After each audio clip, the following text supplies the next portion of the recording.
Chapter 738. Booth versus Ghost. Final. Michael and Booth did not give a damn about their surroundings. No one could see the two of them but a blur. All the crashes tore Michael's shirt and long coat into the castle. His body had several cuts. Booth looked worse. His armor may have protected his body, but Booth's face looked swollen and bloody. Michael grabbed Booth and shot toward the sky. For a few moments, the destruction on the ground level stopped. Using this momentary stop, Zanali quickly ordered her men to take the civilians to the ships. Thunder rumbled in the sky. Mutrad saw Ghost and Booth going all out in the sky. "Arg!" Booth roared as he punched Michael in the face. He felt like he was punching a concrete wall. Still, Booth didn't stop. He vented all his anger on Michael's face. He covered his fist with sparkling white energy. Every punch he threw had enough force to destroy a building. Up to this moment, neither of them cast any spells. This was a bloody street fight rather than a battle between two cultivators. Casting a spell could finish the battle sooner than Michael wanted. So he chose not to. He had been suppressing his anger for almost 3 years. Hence, he wanted this fight to be bloody, brutal, and long. Michael took all Booth's punches and spat the blood out. After letting Booth punch him almost 20 times, Michael finally grabbed Booth's fists. He headbutted Booth, breaking Booth's nose with a sickening crunch. He grabbed Booth's left ear and ripped it off. Michael wasn't using any fancy kicks, punches, or technique. Instead, he fought with his primal rage. Booth growled in pain as Michael threw his ear into the air. Michael slapped Booth with the same bloody hand. The slap sent Booth flying onto one of the guardian ships. All the captains realized it was too dangerous to stay afloat near the two of them. Booth crashed onto the ship, making the ship tremble violently. Michael shot toward Booth with the intention of stomping his chest. Booth managed to roll away at the last second, barely evading Ghost's feet. Michael's feet broke through the upper deck as he got stuck. Booth kicked Michael on the back of his head. When his leg made contact with Michael's head, it created a clattering sound as though Booth had kicked a metal pillar. Even though Michael was a half-immortal, a light flashed across his eyes. The cosmic energy made Booth extremely powerful. If Michael hadn't reached level 8 of the half-immortal stage, Booth would have had the chance to really hurt Michael. The Guardians panicked seeing Michael and Booth on their ship.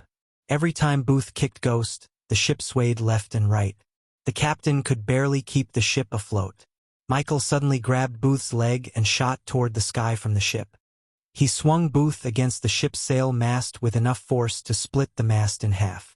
Booth coughed up blood as Michael picked up the broken sail mast. It was at least 10 feet long, thick log, and he brought it down on Booth. Booth was on the ground. He blocked the sail mast instinctively. Mutrad quickly held onto the rails tighter. The sail mast hit Booth with such force that it split the entire ship in half. Seeing the strength of a half-immortal freaked out Mutrad. He had heard about how strong a half-immortal could be, but seeing it with his own eyes stunned him. He lifted the sail mast and hit Booth like it was a stick. When the Guardians built the ship, it took 5 fusion stage cultivators to raise the sail mast, yet Michael lifted it with his one hand. Booth's dragon armor cracked. The destruction of the ship caused a dust cloud. All the Guardians on the ship flew away, but the poor souls who weren't at the core formation stage fell to their death. Their cries still echoed through the air. Michael shook his body with pure rage as all the cuts on his body closed up. He tore off the shirt and long coat and threw them away. After getting hit by the mast, Booth fell through the crack. From the ground, Zanali saw 2 giant halves of the ship soaring down the sky. She immediately shot toward the sky to destroy the 2 halves before they hit the ground. To Zanali's shock, Ghost grabbed the edge of the 2 halves. He lifted them up. Mutrad was completely caught off guard. His eyes widened. "Don't tell me," Mutrad mumbled, seeing Ghost raising the 2 giant halves of the ship. Michael's body turned reddish. Every muscle in Michael's body bulged up. Even for a half-immortal, raising a giant flying ship was not an easy feat. The ship weighed at least 800,000 tons. The cargo ships were one of the biggest ships in the Guardian Guild.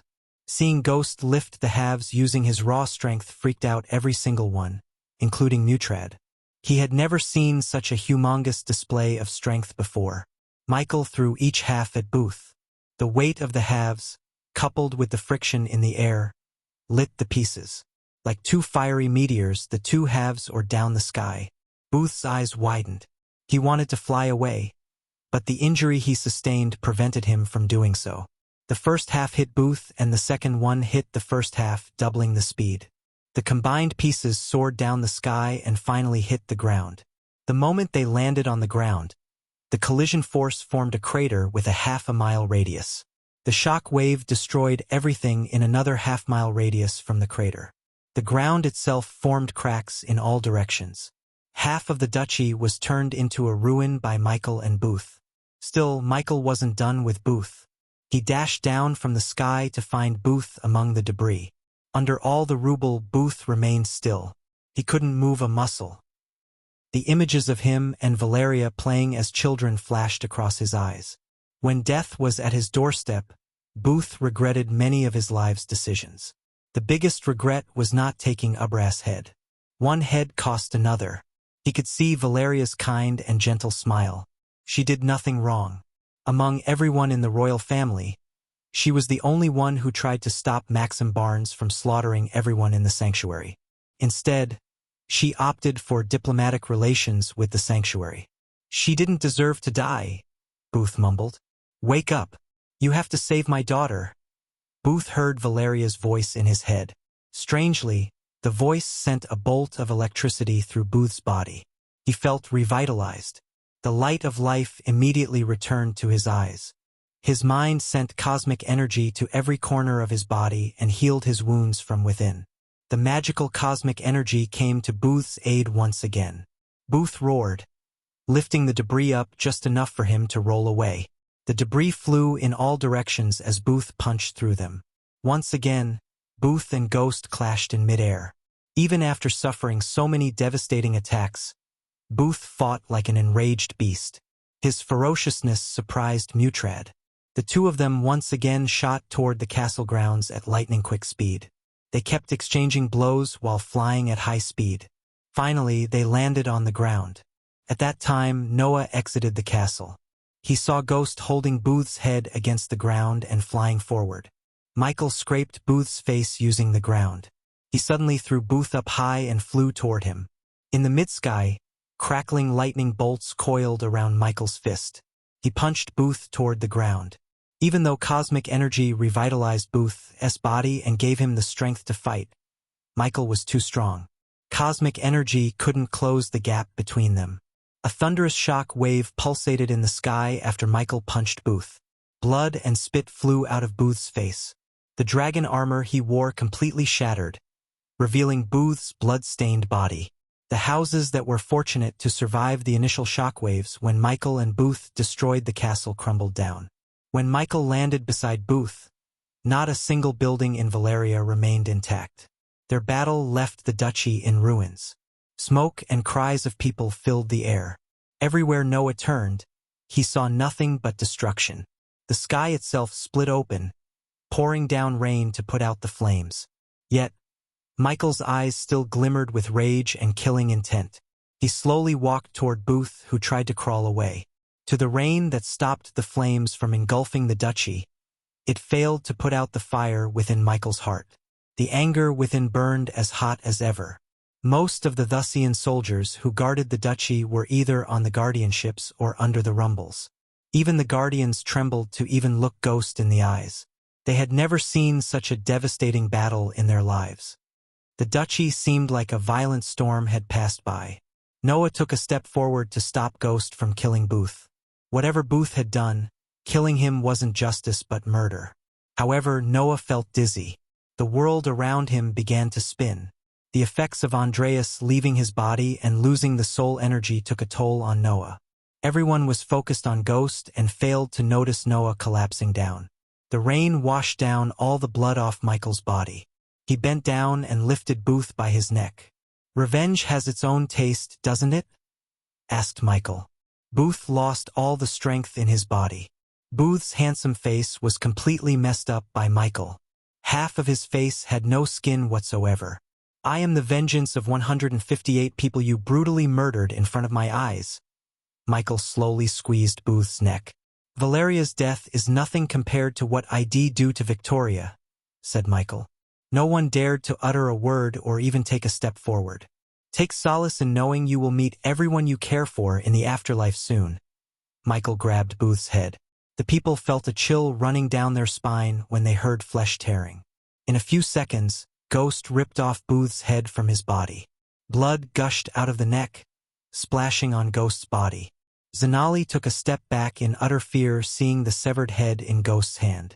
The fact that Gaia might come seeking revenge with the monster before her eyes scared the shit out of Zanali. Michael dropped the head and stepped on it, crushing it into a paste. He turned his gaze toward Booth's headless body. He left the body untouched to let Victoria and the whole world see what would happen if someone crossed his path. Chapter 739. Vampire problem. After Michael left the Duchy of Valeria, the Guardians were tasked to rescue the people stuck under the ruins and make a report of all the casualties. Normally, the kingdom itself would do that. However, the current circumstances put the Guardians in charge. The biggest reason for this was Victoria ordered all the troops to guard the capital. The news of her mother and Booth's death still hadn't reached Victoria.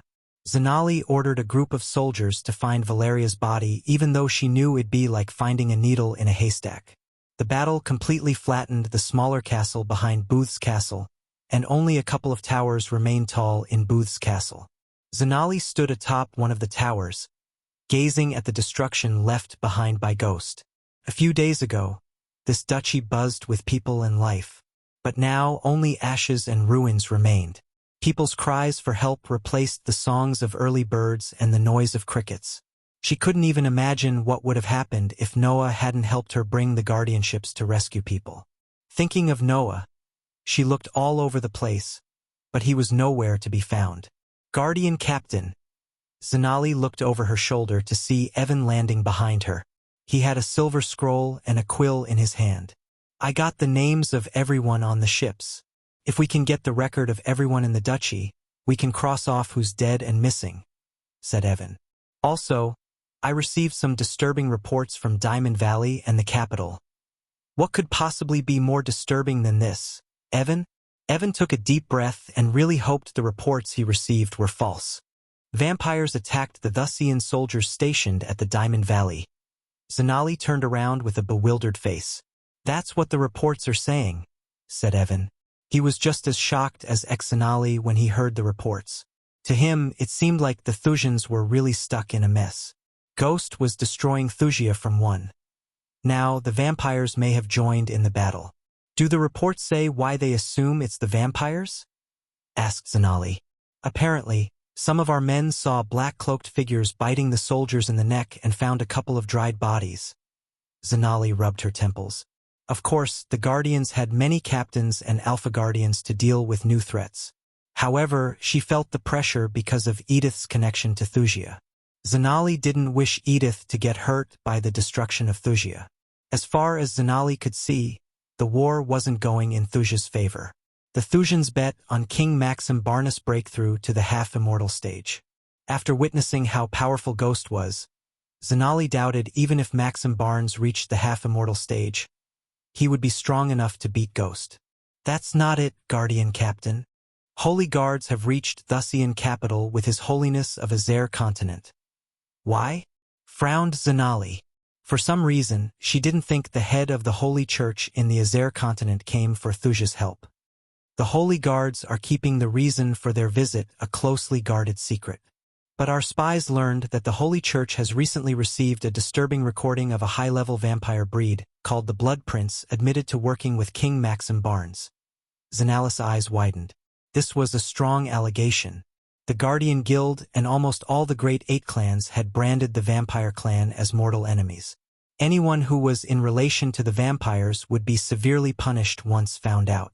So if King Maxim Barnes was working with the vampires, it would brand Thusia as an enemy of all Great Eight clans and kingdoms.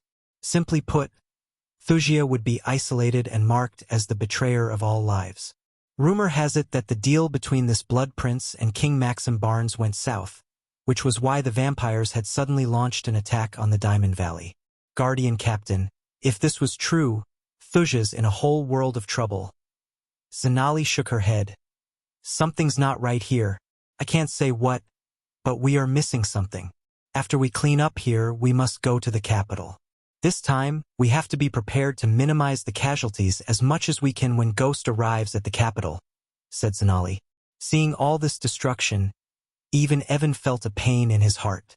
I had no clue Ghost was capable of doing all this, Evan sighed. He always was so calm and peaceful. Something really messed up must have happened between Thuja and him. No matter what, he can't justify the lives he killed. Zanali shook her head. Guardian Captain. A guardian leaped onto the tower. We have found Queen Valeria's body, said the guardian. Zanali took a deep breath. She didn't know Queen Valeria much, but her death made Zanali a bit sad. Her death was sudden and brutal. Zanali could only imagine what Victoria would feel when she saw her mother's body. At least Zanali could bring the body to Victoria and help her give Valeria a proper funeral. Evan, go to the Diamond Valley and investigate that matter. What would you do, Guardian Captain? Asked Evan. I'll take Queen Valeria's body to the capital. Zanali jumped off the tower to reach the ground while Evan headed for the Diamond Valley. Not a single building remained intact. When Zanali landed on the ground, she saw the guardians and healers they brought running around, tending to the wounded. Fortunately, the guardians managed to drag out people stuck under the rubble. After a long time, people actually thanked the guardian with their whole hearts. The casualties would have hit the sky if it wasn't for the Guardian Guild. It was apparent that Ghost did not give a damn about innocent people being collateral damage. Zanali followed the Guardian in silence to Queen Valeria's body.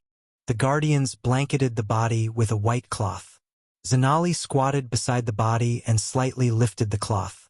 The strong stench of blood and mud nauseated Zanali. She saw a headless body with crooked arms and legs when she lifted the cloth. Since Valeria's body hit the ground from the sky, her bones were shattered. No one could recognize her body, and if it wasn't for her robes, even the Guardians would have failed to find her body. Zanali quickly closed the cloth and exhaled heavily. She didn't deserve this. Zanali closed her eyes for a moment, praying for Queen Valeria's peace in silence. Take her body to my ship and set a course to the capital, Zanali ordered one of the Guardians. She then turned her gaze to a Guardian girl in golden robes. Leave a group of Guardians and healers here and tell the rest to board the ships. We are going to the capital, ordered Zanali. Finally, Zanali threw the last glance at once beautiful duchy before ascending to the sky. To her surprise, Mutrad was waiting for her on her ship. Zanali slapped Mutrad. The Guardians on the ship were stunned by her action. Her slap caught even Mutrad off guard. You could have prevented all this. If this was your people, would you have stood here and watched? Zanali growled with rage. Her eyes turned red as her body trembled. One day, he will do the same to your people, and you will feel their pain, Zanali said. She didn't bother to wait to hear what Mutrad was trying to say. Instead, she walked into the captain's quarters and shut the door with a bang. A few hours later, Evan finally arrived at Diamond Valley. Since his report said they found the soldiers dead near the diamond mine, it was Evan's destination. As she arrived at the mine, he saw the mine entrance was blocked with large boulders. It would take more than one man and spells to clear the path. So Evan had no way but to look around the area. The entire duchy seemed desolate, with little to no people. It was not a surprise to Evan. Who would stay in a place where two immortals went all in? The Thusian were lucky Zanali evacuated most of them before Ghost fought another half-immortal. After seeing Ghost's vengeance against Thusia, Evan had a feeling he purposefully led the half-immortal to the Diamond Valley and destroyed the duchy with little effort. Evan! A smile emerged on his face when Evan heard the gentle yet dominant voice. He slowly turned around to see Victoria walking toward him. Not Princess of Thusia Victoria, but Victoria of Golden Valley Sect and Evan's lover. Are you all right? Asked Victoria. Evans felt a warmth in his heart, seeing a glimmer of concern in his girlfriend's eyes. 2 years ago, they were at their throats trying to beat each other. At that time, Evan had never thought they would fall in love. Why wouldn't I be? asked Evan with a smile. I heard explosions and saw signs of intense battle on Valeria, said Victoria. Evan sighed deeply. Tell me what happened there? Asked Victoria. Seeing no reason to hide what had transpired on Valeria, Evan began to tell everything he had seen and heard that Ghost did. A few minutes later, drops of sweat appeared on Victoria's forehead. She felt a chill running down her spine. Ghost was always an asshole and low-key bully in her eyes, but she had never thought of him to be such a cruel and vengeful guy. Deep down, she really felt lucky that she didn't come across him too often. Do you happen to see the Guardians on your way here? Asked Evan.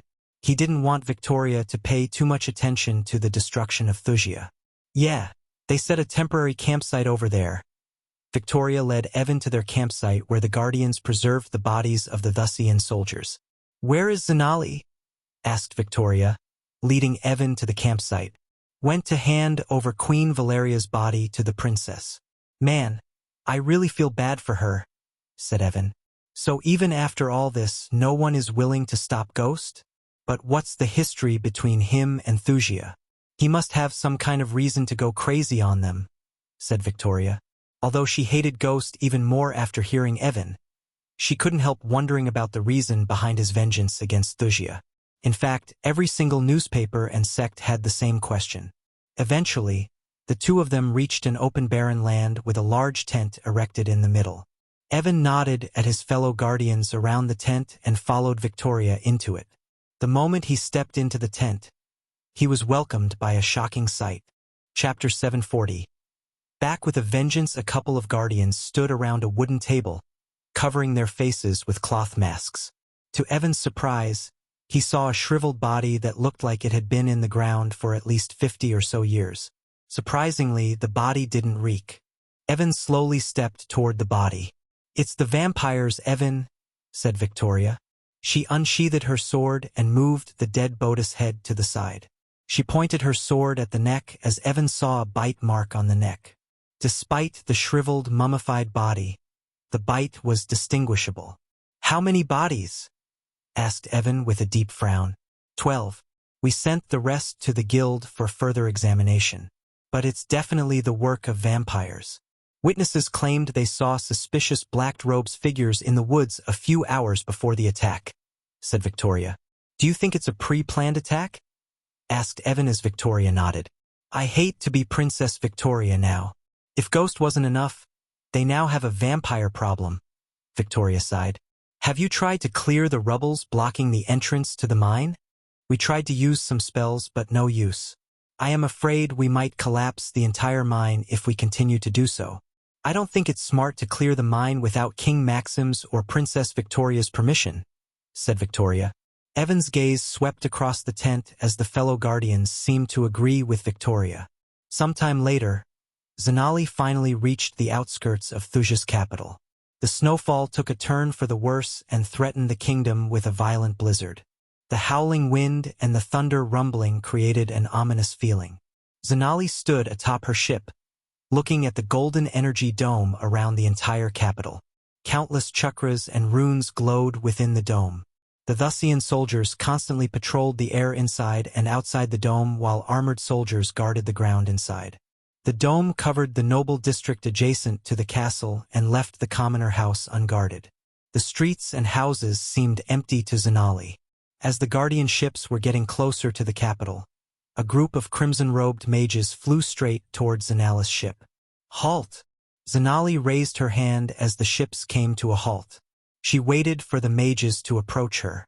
The capital is close for everyone, the mage who led the group said in a thick voice. He was an old man in his late 70s, with a long white beard, a pointy hat, and a staff in his hands made him look like a wizard out of a storybook. Despite his look, the old man's eyes glimmered with power. We are here to help you evacuate the citizens to safety, said Zanali. No need, Her Royal Highness has already taken care of that. Now, if the Guardians have nothing more, please leave the kingdom. Zanali didn't like the mage's attitude, not even for a bit. However, she controlled her emotions. I want to meet your princess or Edith. Tell them Zanali is here to see them. Miss Edith has yet to return from Valeria, said the mage. Zanali was surprised to hear his answer. The mage and the men behind him looked clueless about what had happened in Valeria. "How long have you been inside the dome?" asked Zanali. 2 days, the mage answered with an annoyed look on his face. His tone was so unwelcoming. "I am sorry to be the bearer of bad news. The Duchy of Valeria is no more. It's destroyed by ghost." The mage was stunned. "Please tell Princess Victoria to come and receive the body of her mother, Queen Valeria." The mages trembled. For a few moments, no one uttered a word. Silence fell over them. Zanali hated to break the news about Queen Valeria's death to them. To be honest, she thought Edith would be the one to reveal the news. However, it seemed like Edith didn't come to the capital. The last time Zanali saw Edith, she was leaving Valeria with Layla Alden. She thought Layla and Edith were heading for the capital. If they didn't come here, where did they go? Zanali questioned herself. "I don't believe you. Her Highness was with General Booth." The mage stuttered. It was obvious that Zanali Victoria had put the capital under lockdown. Since Booth or anyone made it back to the capital, they were oblivious to everything that had happened in Valeria. Still, Zanali couldn't believe a powerful kingdom like this had been reduced to such a sorry state. "He's dead. Ghost killed them both," said Zanali. "And he's probably on his way here, so why don't you go back inside and tell the princess? Let her receive her mother's body, for God's sake." Zanali's voice turned colder. "Guardians!" Zanali raised her voice as a couple of guardians came running to her. "Bring Queen Valeria and General Booth's bodies." The mages were in a kind of shocked state. They waited for the guardians to bring the bodies covered in white cloth in silence. Seeing the bodies, the old mage descended from the sky, landing on the ship. He squatted beside the bodies. The old mage swallowed. Sweat drops broke out on his face. Zanali even noticed the mage's hands shivering. Slowly, he lifted off the cloth. For a brief moment, the mage couldn't recognize the body. But eventually, he saw the gold necklace on Valeria's body. He closed his eyes as a golden chakra appeared on the mage's hand. The small chakra floated toward Valeria's body before shining its light on the pendant. His heart skipped a beat when the pendant on her necklace radiated an icy blue light. "Your Highness!" The old man lost control of his body as he collapsed down. The staff slipped out of his hand while tears rolled down his eyes. Soon the rest of the mages joined the old man. They all had the same reaction when they saw the icy blue light from the pendant. They were saddened beyond words. Every single one in Thusia adored and loved Queen Valeria. She was the kindest soul they had ever known. Seeing her mutilated body, their hearts couldn't take it. They broke into tears. Zanali felt sorry for the mages. The old mage finally managed to stop sobbing. He slowly moved his hand toward the body next to Queen Valeria. His hands trembled as he lifted off the cloth. The old man showed no expression as he couldn't recognize the body instantly. It took the mages a few seconds to locate a tattoo of the kingdom's emblem on the bloody chest. As expected, the mages didn't shed tears for Booth as they did for Valeria. "Please, you have to let Princess know about this," said Zanali. Meanwhile, Gaia and Azazel arrived at the Castle of Vampires with the help of Michael's runic teleportation. The place looked as ominous as ever before. The gray castle stood under the red sky. Countless black bats flew around the castle to add an extra layer of creepiness to it. Gaia cracked her neck. She was in her dark queen armor so that no one could see her face. But behind the mask, she was grinning. Why? Because Michael had specially built something for her to deal with the Blood Prince herself. She really insisted on Michael killing the Blood Prince with her own hands. Since Michael was busy with something else, he built a device and sent Gaia to the castle along with Azazel for backup. He didn't think Gaia needed backup, but he didn't like letting Gaia go alone. As though the vampires had sensed their presence, a group of black-clothed vampires rushed toward her. "Magnificent creatures!" Azazel exclaimed. The vampires had long black hair, fangs protruding out of their mouths, and pale faces. Their speed was beyond any average cultivator. They moved like the wind. Gaia didn't even move a finger. She waited for the vampires to get close with her hands folded. "Stop!" Suddenly, Saber's voice echoed through the desolate, barren grounds. The vampires immediately halted their steps. Gaia looked up at the sky to see Saber slowly descending down. Unlike the rest of the vampires, Saber did not cover his face with a dark hood. In fact, Saber's face glowed with delight. "Dark Queen," Saber dropped to his one knee. "How is your life free of any weakness?"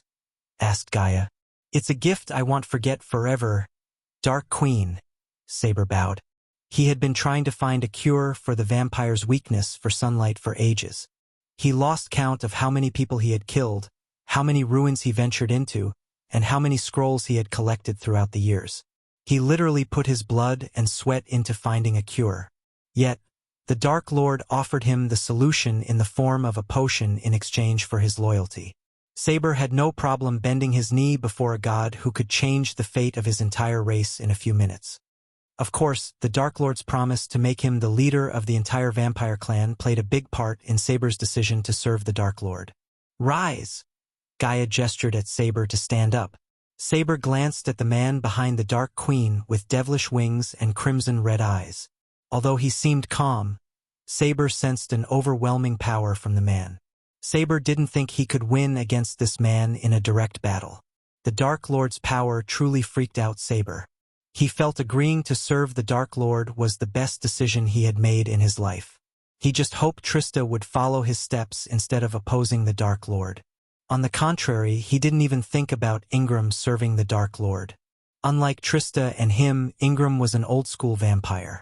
He would rather die than serve the Dark Lord. "This is Azazel. Azazel, this is Saber." Gaia introduced them to each other before walking toward the castle entrance. The vampires looked totally confused. They had never seen their master bend his knee before anyone. However, they were too afraid to question Saber.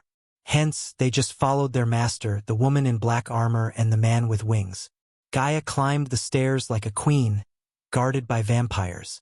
Saber himself opened the steel door, letting her in. The vampires who saw the sudden appearance of Saber with Gaia and Azazel were caught off guard. They looked confused, just like the vampires behind Saber. She followed Saber with her hands behind her back. On her way, she looked around the dimly lit castle. "This place could use a bit of touch-up and a lot of chandeliers," commented Gaia.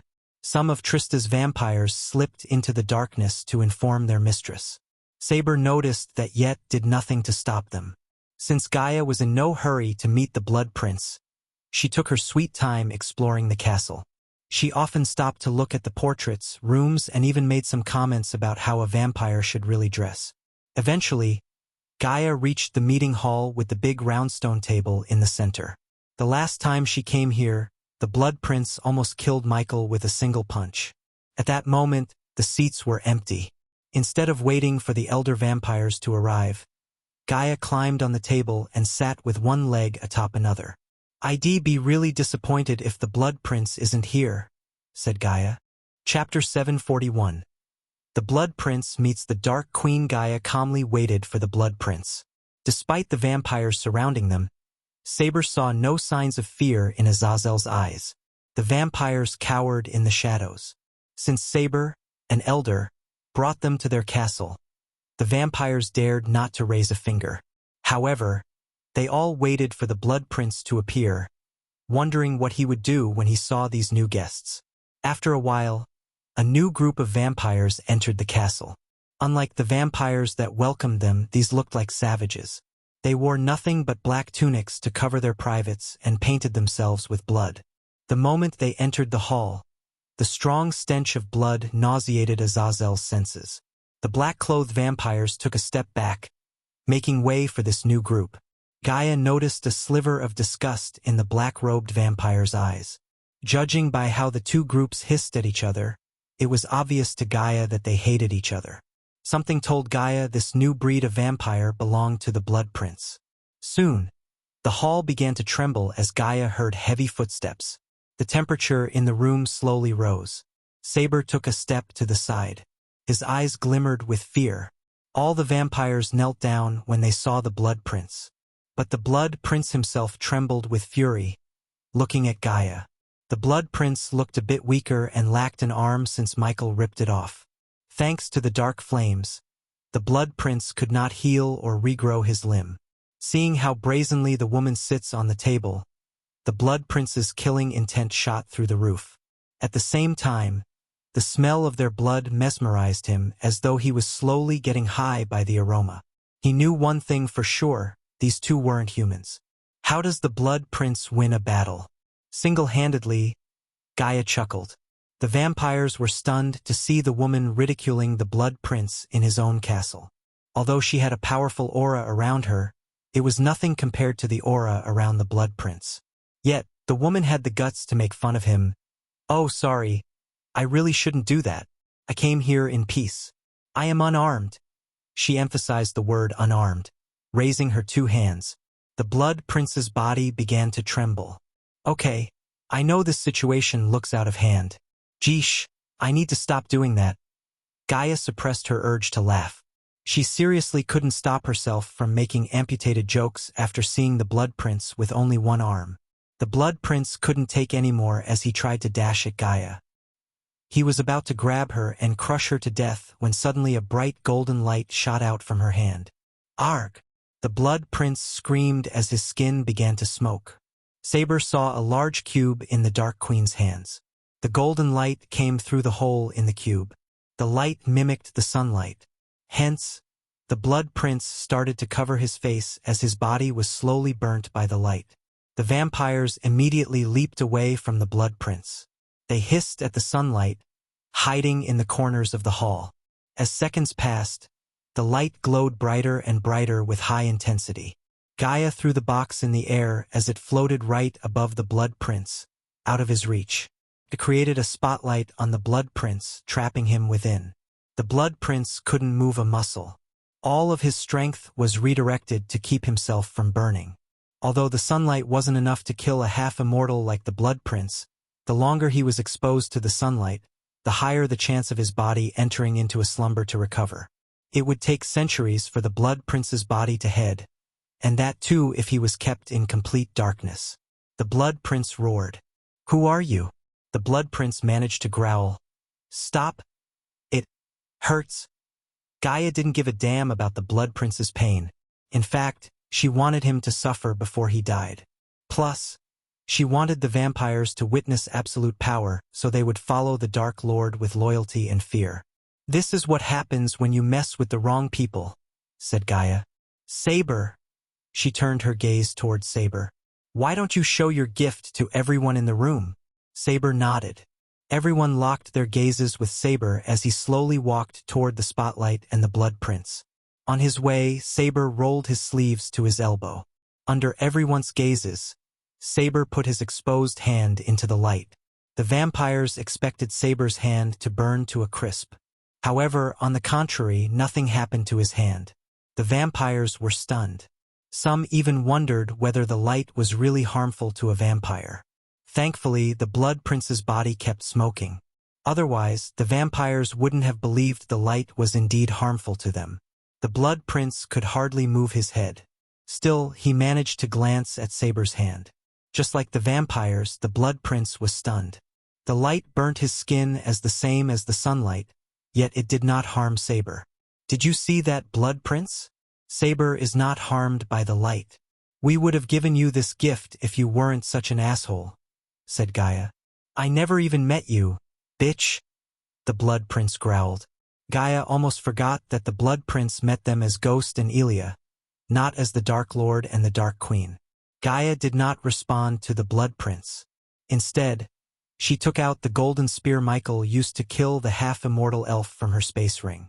She jumped down from the table, gracefully walking toward the Blood Prince.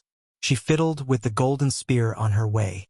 She poked him with the spear when she got close to the Blood Prince. The Blood Prince hissed but couldn't do anything to stop her. "What the hell are you waiting for? Kill this traitor and this bitch," growled the Blood Prince.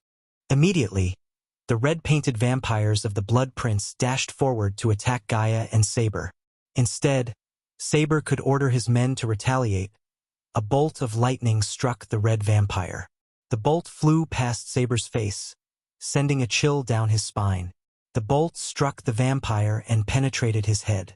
The bolt went through another vampire before disappearing. Two vampires collapsed to the ground with fist-sized holes in their heads.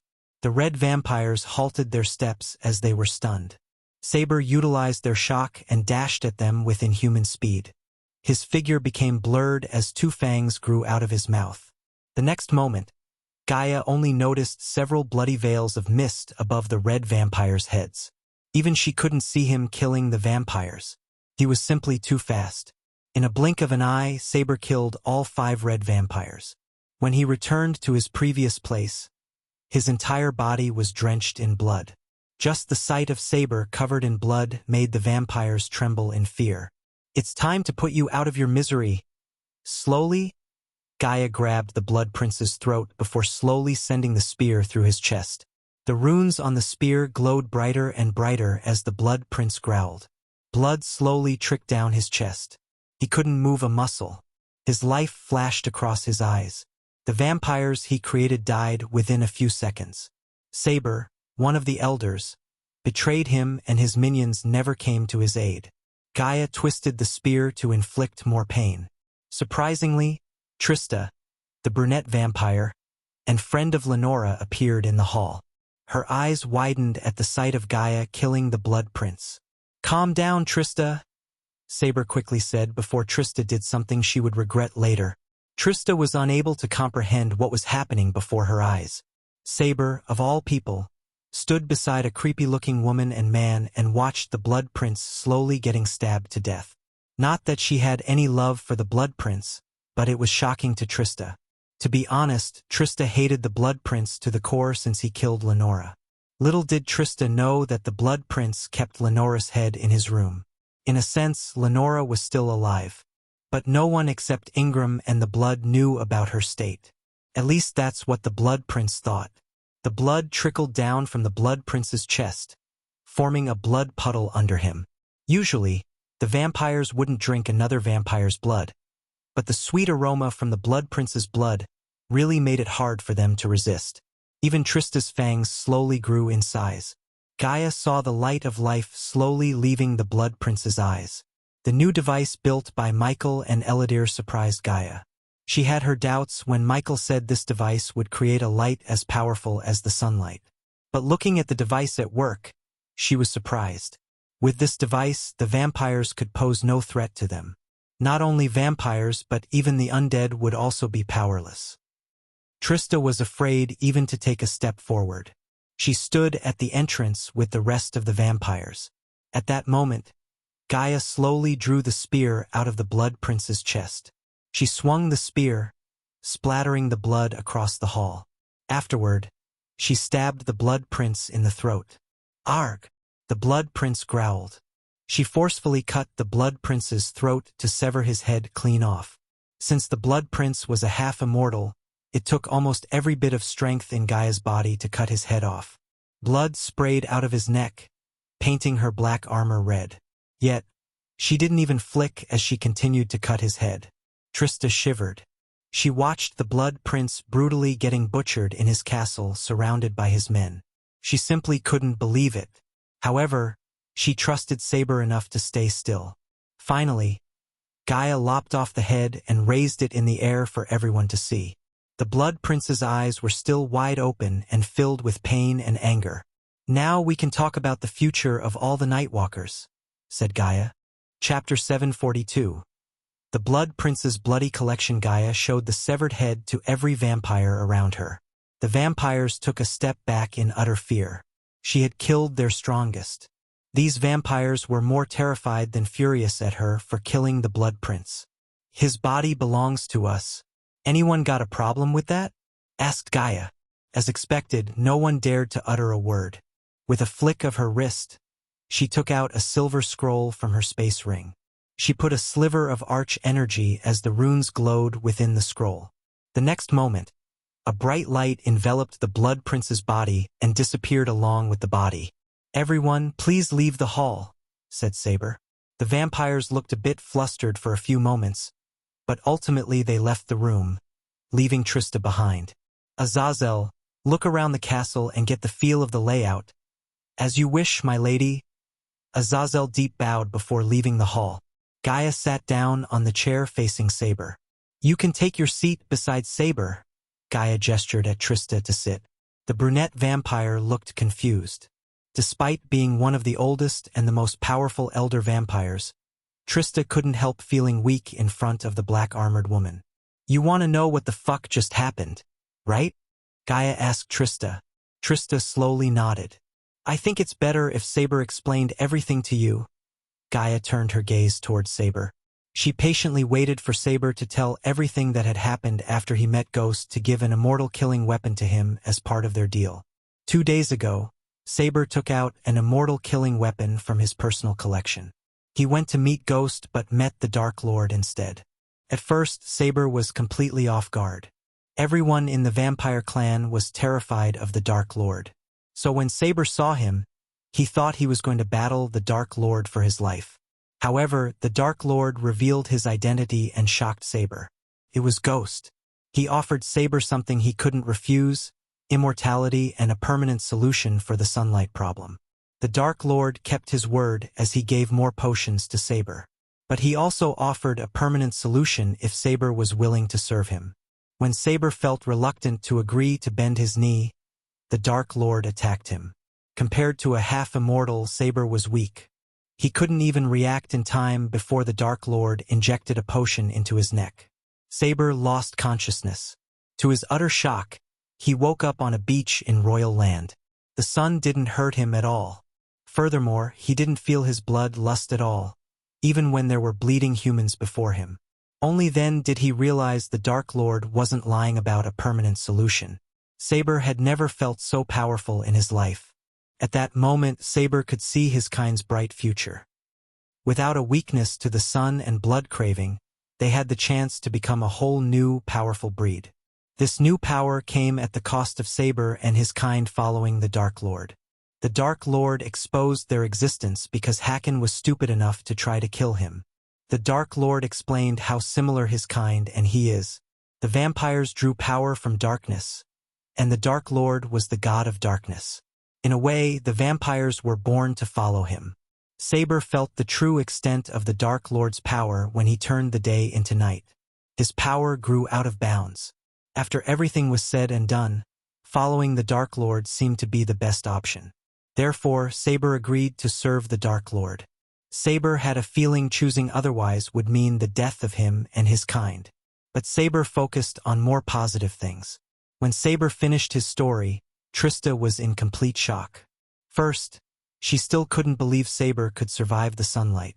Second, she never expected Ghost to be the Dark Lord, and Saber agreed to serve him. Although Saber was an elder like her, he was more of a leader than an elder. Ingram, the oldest vampire who should offer guidance, was always absent when they needed him. Hence, Saber became a leader of the elders. Now Trista had to make the choice of whether to follow Saber and thus by following the Dark Lord or not. Gaia noticed a sliver of reluctance in Trista's eyes. She was truly amazed at how easily Michael could predict others' behavior. He told her Trista would be hesitant to join them or even chose not to. There was a reason why Gaia brought Azazel to the castle. She was expecting Azazel to return with something that could make Trista come to the dark side. Any moment now, Gaia mumbled under her breath. A few minutes later, Azazel finally showed up in the hall. He had a sack in his hand. He handed over the sack to Gaia as Saber and Trista smelled blood in the air. "Where did you find this, Azazel?" asked Gaia as though she had no idea. She wanted to entertain Trista and Saber. "In the Blood Prince's room. I found several others, but I thought you would want to see this," said Azazel. Trista and Saber curiously stared at the sack. Trista looked at Saber with doubtful eyes. Judging by the look on his face, Trista could tell Saber had no clue of what was inside the sack. Under their curious eyes, Gaia slowly pulled the sack up. Surprisingly, they saw a head when she removed the sack. Their surprise soon turned into utter shock as they recognized the head. It was none other than their fellow elder, Lenora. "Lenora!" Trista shouted in shock. The last time she saw Lenora, she was a puppy mess under the feet of the Blood Prince. She didn't find her head because Trista thought the Blood Prince crushed it with his foot. Lenora's eyes and mouth slowly moved, but no words came out of her mouth. The Blood Prince was a sick psychopath who kept the heads of vampires on a shelf as his personal collection. Thanks to Michael's spiders all over the vampire castle, Azazel learned this juicy information about the Blood Prince. The one who should have protected you had a secret collection. He was keeping heads of your kind in his closet. Talk about skeletons in a closet, Gaia exclaimed. Gaia handed over the head to Azazel and gestured at him to give the head to Trista. Azazel gently grabbed the head. Trista shivered, looking at her best friend's severed head. Her hands trembled as he took the head from Azazel. Her head was cut off from her body and kept in a cold place for too long. I'd give it a day or two before her brain completely shuts off. He was a sick bastard, said Gaia. He gave just enough blood to keep her barely alive. Lenora. Trista's eyes watered for the first time in a long time. Anger and sadness overwhelmed her heart. She couldn't see her best friend like this. My lady, is there a way for us to heal Lenora? Asked Saber. Even he felt pity for Lenora after seeing her like this. Plus, helping the Dark Queen kill the Blood Prince seemed like the best decision in his mind. That depends on Trista. Hearing Gaia, Trista slowly raised her head. You want me to serve you just like Saber? Asked Trista. Bingo! You're a smart girl. That's why we are hoping you will join us and change this world. Trust me, this is not some fancy word or offer. We actually have a god with us. As you can see, only a god can bring Lenora back to life. So what's it gonna be? Saber placed his hand on Trista's shoulder, wordlessly reassuring her to make the same choice as him. To be honest, Trista saw no cons of serving the Dark Lord. If it was before, Trista would have refused to bend her knees. But after what happened with the Blood Prince, she realized even the elders were just pawns. What made the difference was what kind of pawns they would be. At least serving the Dark Lord came with perks and a chance to heal Lenora back to life. I'd follow you, but only if you heal her, said Trista. Saber was shocked. The Dark Lord and the Dark Queen were not the kind of people one should negotiate with. To his surprise, the Dark Queen chuckled. As I said, you're a smart one. Constructing a body for her will take time. But as a gesture of faith, I can ask the Dark Lord to heal her head. You'll be able to talk to your friend. We will heal her completely once we are confident you have no ulterior motives or doubts about serving us. How about that? Gaia paused for a moment before continuing. You have no other option, really? You can say yes and see your friend again, or you can say goodbyes to her. Either way, it's time to make your choice, said Gaia. Trista stared between Lenora's head and Saber. Saber nodded as Trista took a deep breath. You want me to kneel before you? Asked Trista, rising from her seat with Lenora's head in her hands. No need. The Dark Lord will arrive, and you can do that before him. Saber was surprised. He didn't know the purpose of the Dark Lord's visit to the vampire castle. But one thing was sure, the fate of the vampires would change forever from today. Saber, the Dark Lord would like to meet the head of your experiments and research projects. Bring that one here. Saber nodded. As for Trista, why don't you go there and take a look at the Blood Prince's collection? I feel like you should know how wrong of you all to follow a Blood Prince without knowing their nature. Gaia rose from her seat and turned her gaze back to Saber. The Dark Lord also wants to meet all the elders, including Ingram. Summon them all here. I assume you have a way to do that. Yes, my lady, said Saber. Great. They'll see you in 5 hours with the Dark Lord. Try to convince your minions about the new hierarchy. Only those who fully deserve will get the gift from the Dark Lord. Chapter 743. Biggest and baddest castle. After Gaia met with the vampires, she teleported herself back to the Dark Forest, where she met Michael. He remained in the pocket dimension working with Eladir. Nightmare and Vidora slept by the waterfall peacefully. When she entered the place, she saw Michael staring at a map. What are you looking at? Asked Gaia. She slowly removed her black skull mask and put it on the table. One of my armor pieces. Michael pointed at a small island in the southern continent. He used 200,000 badass points to find out one of his armor pieces. This armor was crafted by the Dark Lord and sent to the future using a time machine. Michael had no idea how difficult this task was. All he knew was his past self did this by using the system. "Are we going to get this before or after we destroy Thusia?" asked Gaia. "After. I am heading to the capital at dawn," said Michael. He preferred to attack Thusia when there was no sunlight. The darkness would greatly increase his power. Not that Michael wanted any power boost to kill Victoria. However, Michael liked to be at his strongest. "How was your meeting with the vampires?" asked Michael. "Went as we planned. I just gave my word you'd be able to make Lenora's head talk before we completely heal her." "That's doable. My lady, you finished off the blood prince?" asked Eladir. Michael was surprised to see the glimmer of excitement in the dark elf's eyes. Judging by the look in his eyes, Michael could tell Eladir had some kind of plan for the blood prince's body. "It should be in the storage room with the dragon skeleton," said Gaia. Michael was too busy to assemble the dragon skeleton he teleported from the treacherous ocean. He needed additional 100,000 badass points to assemble the skeleton. He wished he was able to teleport the wise dragon's skeleton too. It was a pity that the system absorbed its body to reveal Adelia's teleportation destination. Still, Michael was confident he could make millions by auctioning the skeleton. According to Arya, the next big auction in the R continent would happen in 3 months. So Michael planned to auction the dragon then. Until then, it could stay in the storeroom. "My lord, can I take a look at the blood prince's body?" asked Eladir. "You seem rather excited. What's the matter and why do you want to see his body?" Michael asked Eladir. "I want to study such specimen, my lord." "You talk like Dalar. Normally, he was the one who messes with dead bodies." True, Eladir nodded. "But the blood prince's body is different. I might make use of his body to create some new runes." "You got me at new runes. Go crazy." Michael dismissed Eladir. The elf almost ran away from the place full of excitement. It was extremely rare for Michael to see Eladir this excited. After finding all the armor pieces, he hoped the elf could develop some powerful runes to enhance his armor. "You should give me new armor. Now that I think about it, you haven't given me an engagement gift." "Some fiancé you are." Gaia rolled her eyes.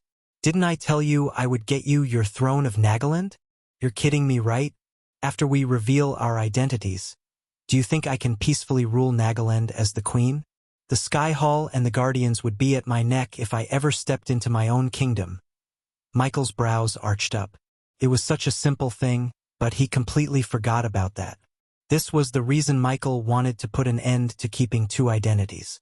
His brain power diverged into too many things as he started to overlook the obvious things.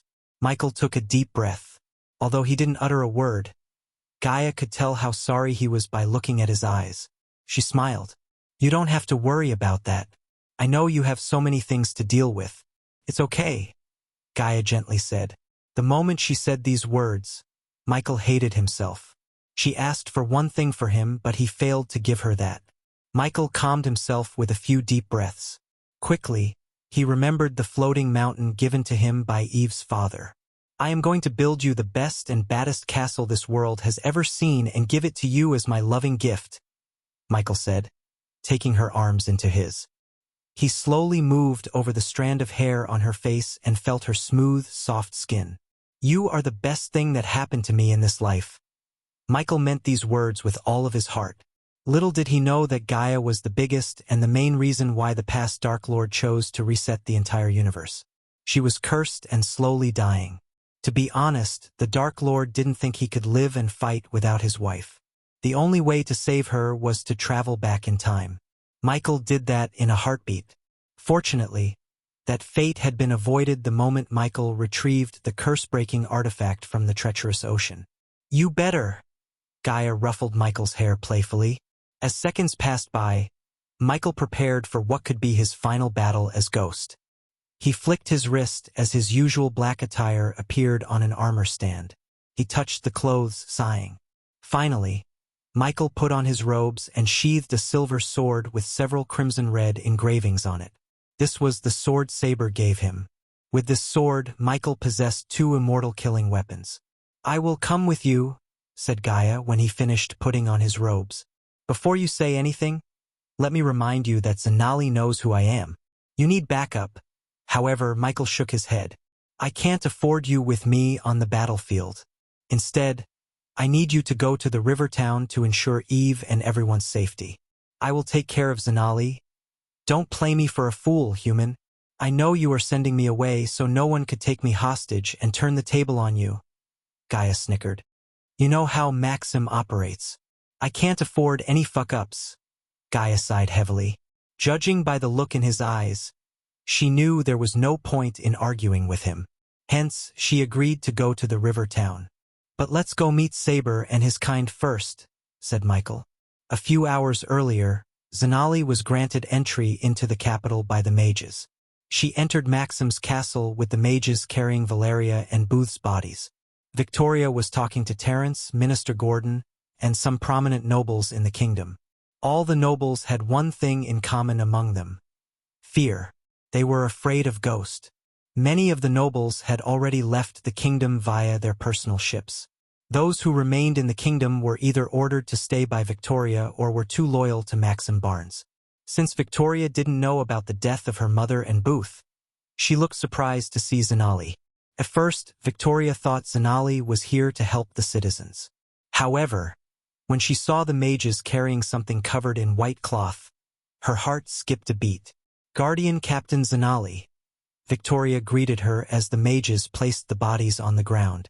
Princess Victoria. Zanali's voice trailed away. She was unable to form words. What is that? Victoria's hands shivered. The mages avoided direct eye contact with Victoria. Meanwhile, the nobles surrounded them. Minister Terence was the first one to approach the bodies.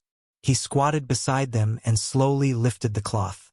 Terence creased his brows. He turned his gaze toward the mages without saying a word. He couldn't recognize the headless bodies. Before the mages could answer Terence, Victoria sent a wave of wind with a flick of her wrist, removing the white clothes. Some of the nobles screamed. The headless bodies stunned everyone in the hall. Mother! Victoria mumbled. She needed no spells or runes to identify the body of her mother. Seeing Valeria like this, Victoria's mind couldn't handle it. As a result, Victoria fainted on the spot. Zanali was quick enough to catch Victoria. Your Royal Highness! The royal guards and Minister Gordon came running to Victoria's aid. Water! Zanali signaled the soldiers to bring her a glass of water. The soldiers quickly brought her a cup of water. Zanali gently sprinkled water on Victoria's face to wake her up. Victoria slowly opened her eyes. Realizing she was in Zanali's hands, she pushed Zanali aside and got back to her feet. Her body trembled uncontrollably. Terence and Gordon looked at the mages to see them nodding, wordlessly confirming it was Queen Valeria. No one could take their eyes off Victoria. She collapsed to her knees beside the body. She touched Valeria's pendant as tears gushed out of Victoria's eyes. I am so sorry, Princess Victoria, Zanali's voice stuttered. Since Zanali lost her best friend to the Dark Lord, she knew what Victoria was feeling deep down. Her death was sudden and quick. Queen Valeria felt nothing, said Zanali, although she knew nothing she could say would lessen Victoria's pain. Was it Ghost? Stuttered Victoria. Her voice contained unimaginable anger and pain behind it. Zanali nodded. Everyone became silent. If anyone else had killed Queen Valeria, they would bark orders at the royal guards to bring back the killer's head. But the one who killed her was Ghost, a half-immortal. Sending guards to him would be like sending sheep into a wolf's den. Honestly, no one knew what to do next. Instead, they just stared at Victoria. General Booth? Did he suffer? Asked Victoria. Zanali remained silent. Her silence spoke volumes, letting Victoria know the extent of pain Booth went through. Just the scars and wounds on his body were alone a clear indicator of how much he suffered at the hands of Ghost. When he arrives at the capital, everyone must stand down, said Victoria. Her face showed no emotion, as though she had lost her emotions. I will face him myself. I don't want any more deaths on my head for something I did. You royal Terence tried to interject, but when Victoria turned her gaze toward him, he shut his mouth immediately. He felt a chill running down his spine. The murderous rage hidden within her eyes was terrifying. Just like Ghost had promised her, he had taken everything from her. The karma hit Victoria left and right. Everyone, including Victoria, knew what would be the outcome if she fought Ghost. Even Zanali didn't think she could stop the war between them anymore. Chapter 744. Michael versus Victoria. The sun slowly set down on the horizon, giving way for the darkness to blanket the world. The raining snowflakes added a tinge of white to the gray atmosphere. Snow blanketed the city as far as one could see. The temperature dropped to dangerous levels. This winter had proven itself as the coldest one in recent centuries. If the winter wasn't enough, the Thusians had to face a vengeful half-immortal. Thusia prepared itself for the war against Ghost. They lost all the kingdoms they conquered in a matter of a few days. This showed the entire world how powerful a half-immortal was. It had been hundreds of years since the world had seen one.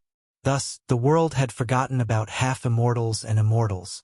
Ghost reminded the world with a tight slap. It wouldn't be an understatement to say the entire world was concerned about Ghost. Even the Empress of Ar gathered all her war gods and asked to formulate a plan to defend their land in case Ghost turned his murderous gaze toward them. She ordered everyone to raise their cultivation levels fast.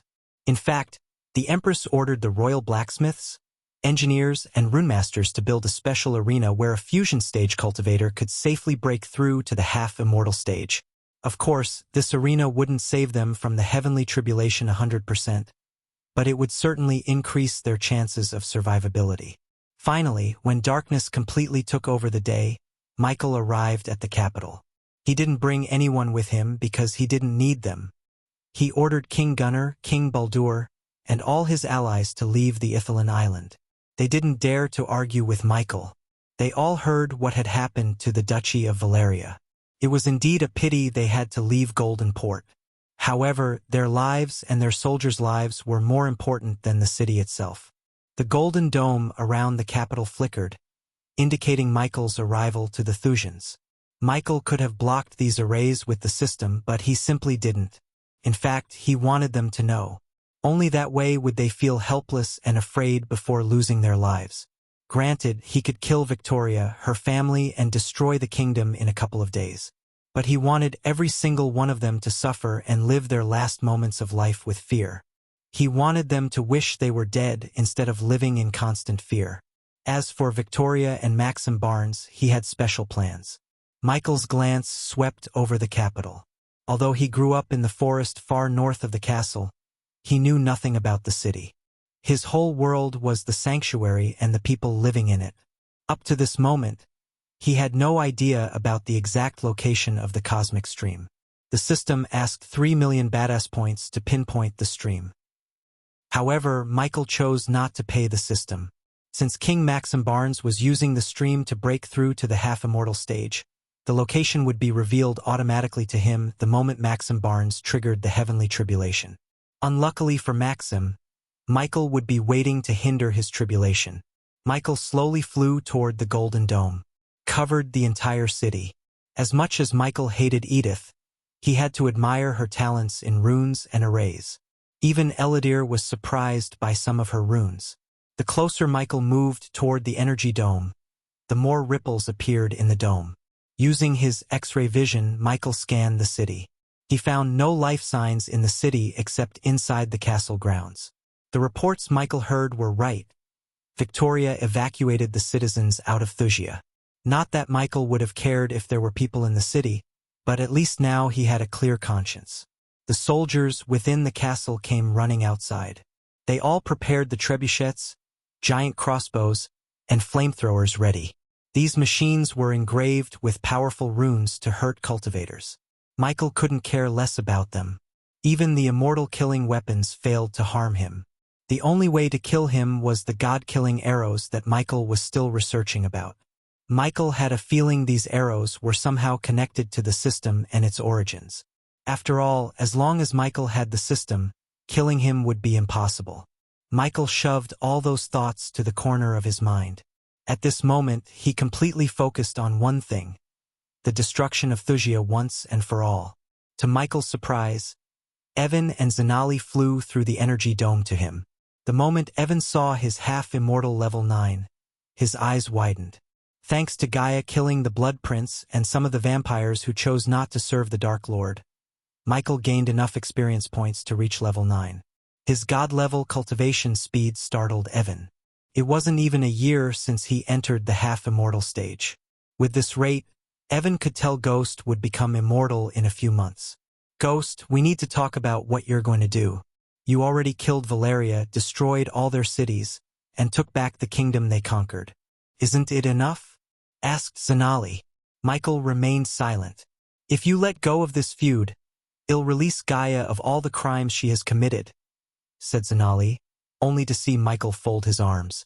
First, it's not enough. I want this place razed to the ground. Second, Gaia didn't commit any crimes. You and your mother took the throne, which rightfully belongs to Gaia. You two drove the once powerful kingdom into a debt trap and robbed the kingdom of its status. Gaia only tried to save what you've been destroying. As far as I am concerned, you, your mother, and Gaia's father are the criminals. Zanali was about to respond to him when he raised his finger. I am not here to talk about Nagaland. I am here to settle some old scores. Get out of my way. A powerful gust of wind shot out of Michael's hand, blasting Zanali and Evan away. They were sent flinging back to the capital like kites without anchors. They couldn't regain their balance until they crashed onto the streets. Evan and Zanali growled. Blood trickled down their mouths. Evan's mind completely went blank. Ghost almost killed them with just a wave of his hands. His power simply terrified Evan. He used to think he could catch up with Ghost if he ventured into resource-rich places like the treacherous ocean or even the Demon's Grave. But now, attempting to reach his level seemed impossible. He didn't think anyone could match up to him. Victoria! Michael uttered the name in a creepy way. His tone sent shivers running down everyone's spines. Finally, Victoria walked out of the castle with her battle armor on. Royal guards and ministers surrounded her. However, she didn't take them with her to meet Ghost in midair. She hovered behind the energy dome just a few meters away from Michael. Michael slowly touched the shield as a bolt of energy hit Michael back. If anyone under the soul refining stage had touched the shield, they would have turned into ashes. But to Michael, it felt like an ant sting. Michael and Victoria looked at each other without uttering a word. None had any words for each other but only immense killing lust. How does it feel to lose everything? Asked Michael. Victoria trembled. Her eyes turned blood red within a few seconds. Michael enjoyed the pain in her eyes. When she put a dagger through his heart, she had no emotions. It was like she didn't give a shit about Abra's or his love. She didn't raise a finger when her soldiers slaughtered everyone without mercy. Their deaths were not painless or quick like Valeria's. Instead, Booth and his men ensured the people in the sanctuary suffered. They vented their anger on the elders and the people for keeping the cosmic stream out of the world's reach for centuries. Of course, if Michael was in Maxim Barnes' shoes and he found a power source like the cosmic stream, he would have coveted it. But Michael wouldn't have slaughtered innocent people in the process.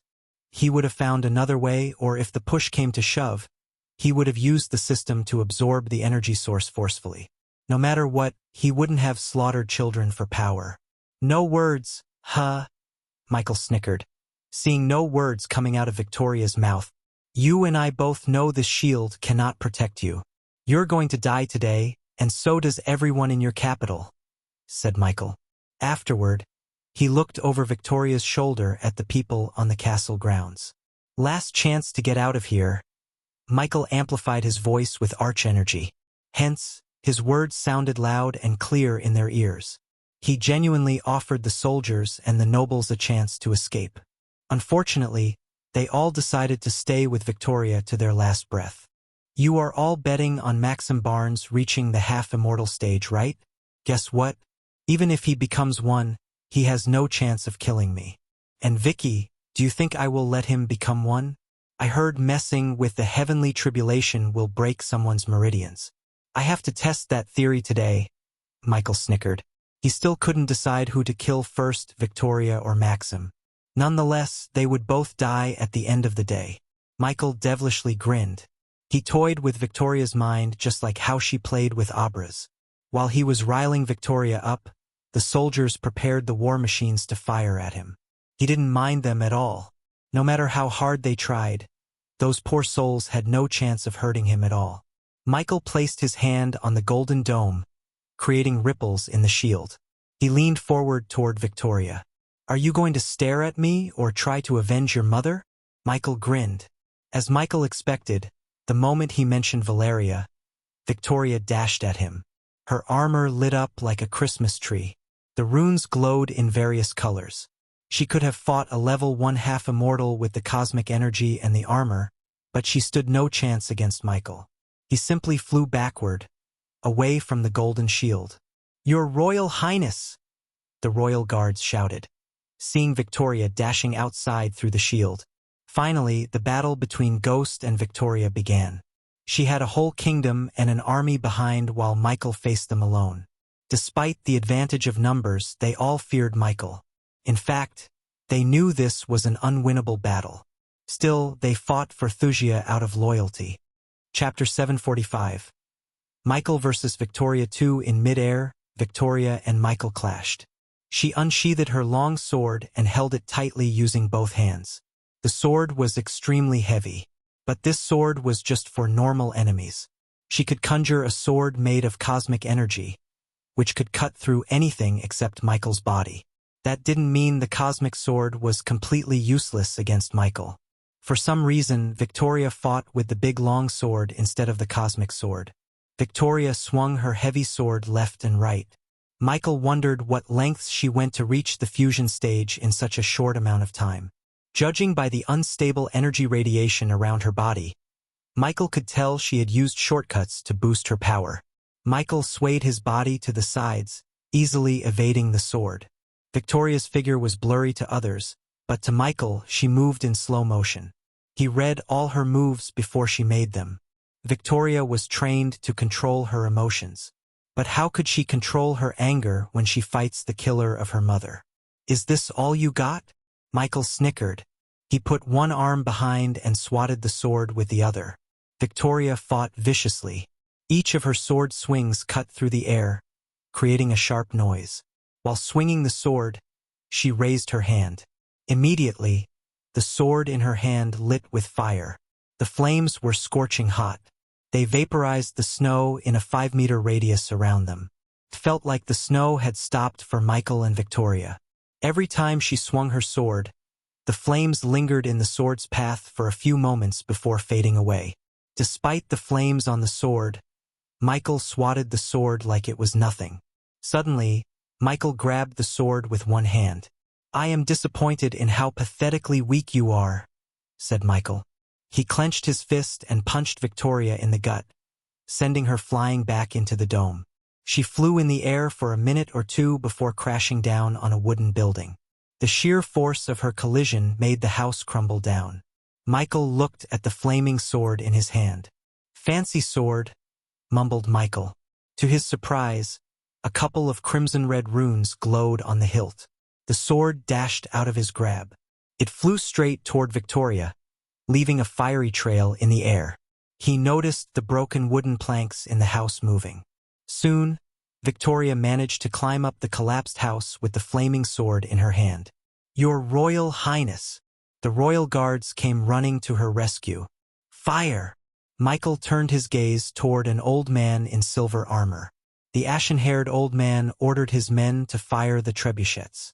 Michael wasn't surprised by the old man's fusion stage cultivation level. At this point, Michael would be surprised if Wuxia didn't have any more fusion stage cultivators. With this many fusion stage warriors, no wonder no one was able to touch Wuxia.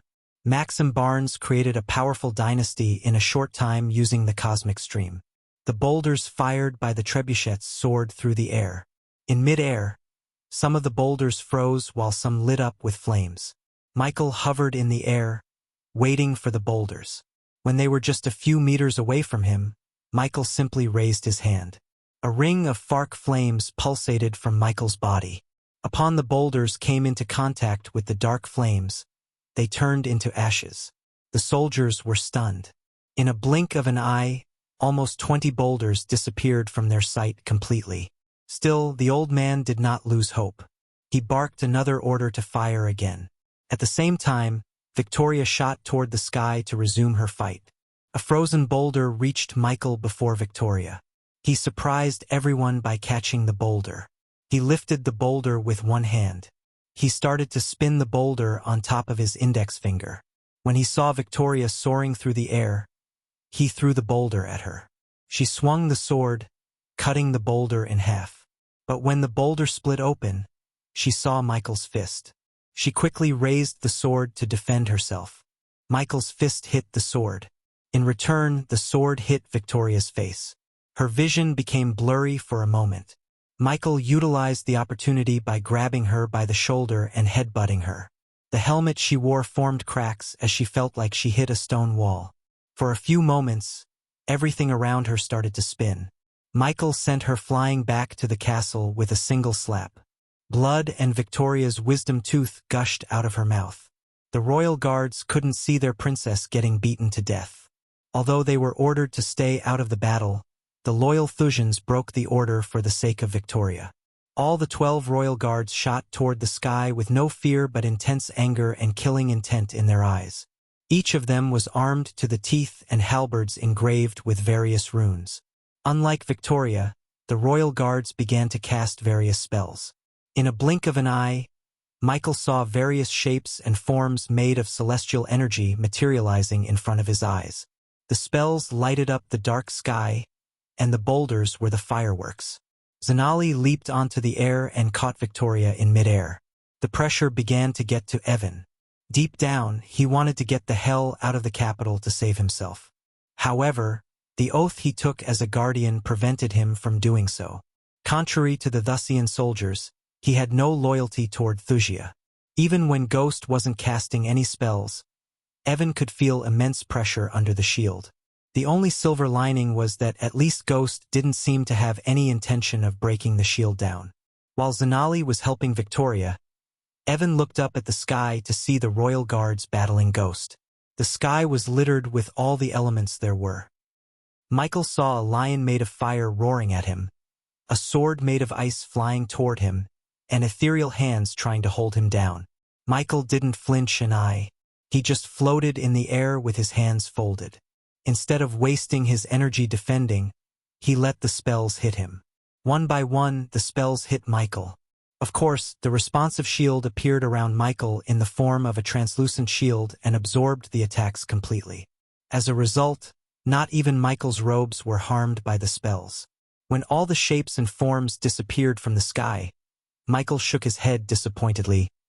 "What did you expect? You all come to the rescue of your princess like shining knights, eradicate evil and fly into the sunset?" Michael's words echoed through the capital. Life is all about making the right and wrong choices and living with the consequences. By coming to her rescue, you made the wrong choice, and the consequence is death. Since the royal guards were floating closer to Michael, they heard an otherworldly vibration in the air.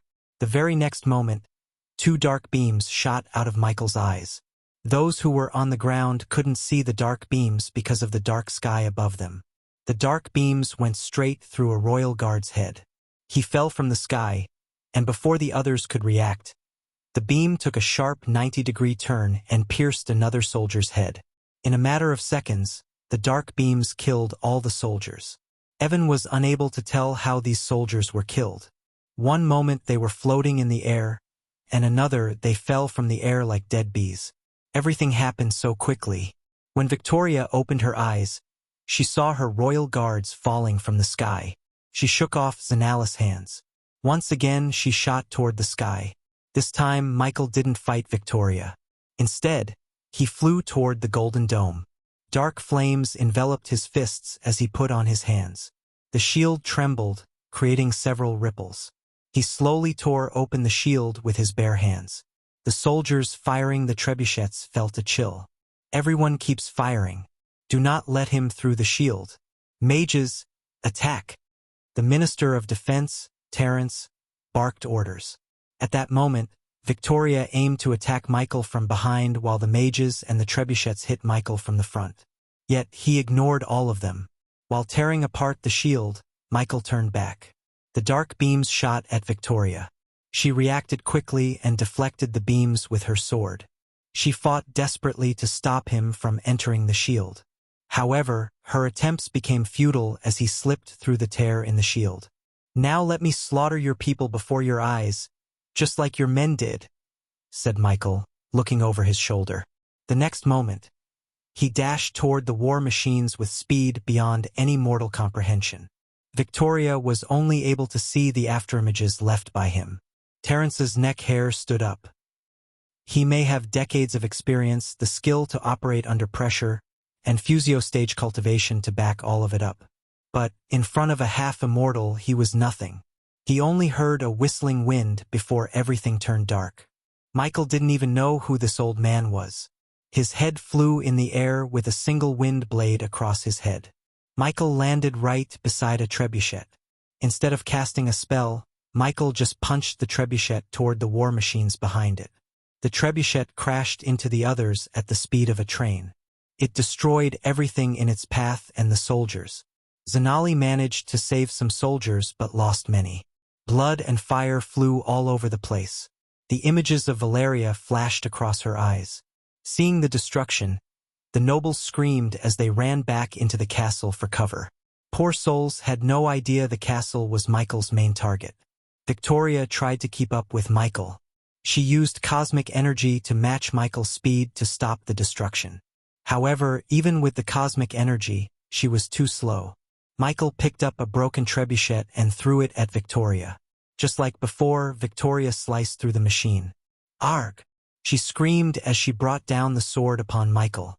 Michael simply grabbed the sword, but the shock wave sent everyone around them flying, including Zanali and Evan. Michael felt the cosmic energy radiation from her body getting unstable by the second. It took great effort to keep himself from killing Victoria with a single punch. If he did that, it wouldn't be the proper revenge he had waited all these years for. The moment Michael grabbed the sword, he pulled it toward him. He grabbed Victoria's hand and began hitting her against the floor left and right like she was a piece of cloth.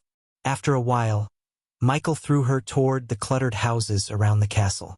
Zanali noticed Ghost raising his hand toward the sky. Suddenly, she felt something strange. In the sky, several large fiery boulders slowly materialized. Evan's eyes widened in shock. The humongous size of the boulders cast shadows on the ground, darkening the city. Even from afar, everyone could feel the scorching heat. This meteor spell once belonged to Zachary, and now, Michael unlocked its true potential. Chapter 746. Michael vs. Victoria 3 at that moment, for giant boulders covered in scorching hot flames hovered over the city. "Please don't do it, Ghost," Zanali pleaded. Although Victoria had evacuated the city, there were still many soldiers and nobles who remained in the city. She was unable to see them dead. However, Michael didn't give a damn about Zanali's plea. He brought his hand down, releasing flaming meteors upon the city. The meteors created a terrifying buzzing in the air as they soared down the sky. The city trembled when they hit the golden shield. Countless cracks appeared in the shield.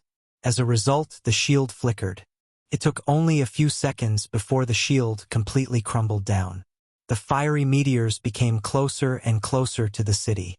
While they were falling down from the sky, these boulders lit up the sky in bright orange. Just the buzzing noise they created was enough to make everyone tremble. After casting the spell, Michael dashed forward. He saw Victoria trying to get back to her feet. When she saw the meteors, her heart skipped a beat. Her killing intent soared through the roof. With a flick of her wrist, she took a healing potion and emptied it down her throat. Seeing Ghost flying toward her, she threw the long sword to the side. Instead, she closed her eyes, conjuring a dark purple sword. It was none other than the cosmic sword. Michael felt the pure energy from the sword. The heat it radiated was just second to the dark flames themselves. Michael didn't try to block the sword with his immortal killing sword or the spear.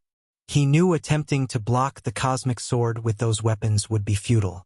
Victoria swung the purple sword with lightning speed. To her surprise, Michael blocked her sword with a black shield.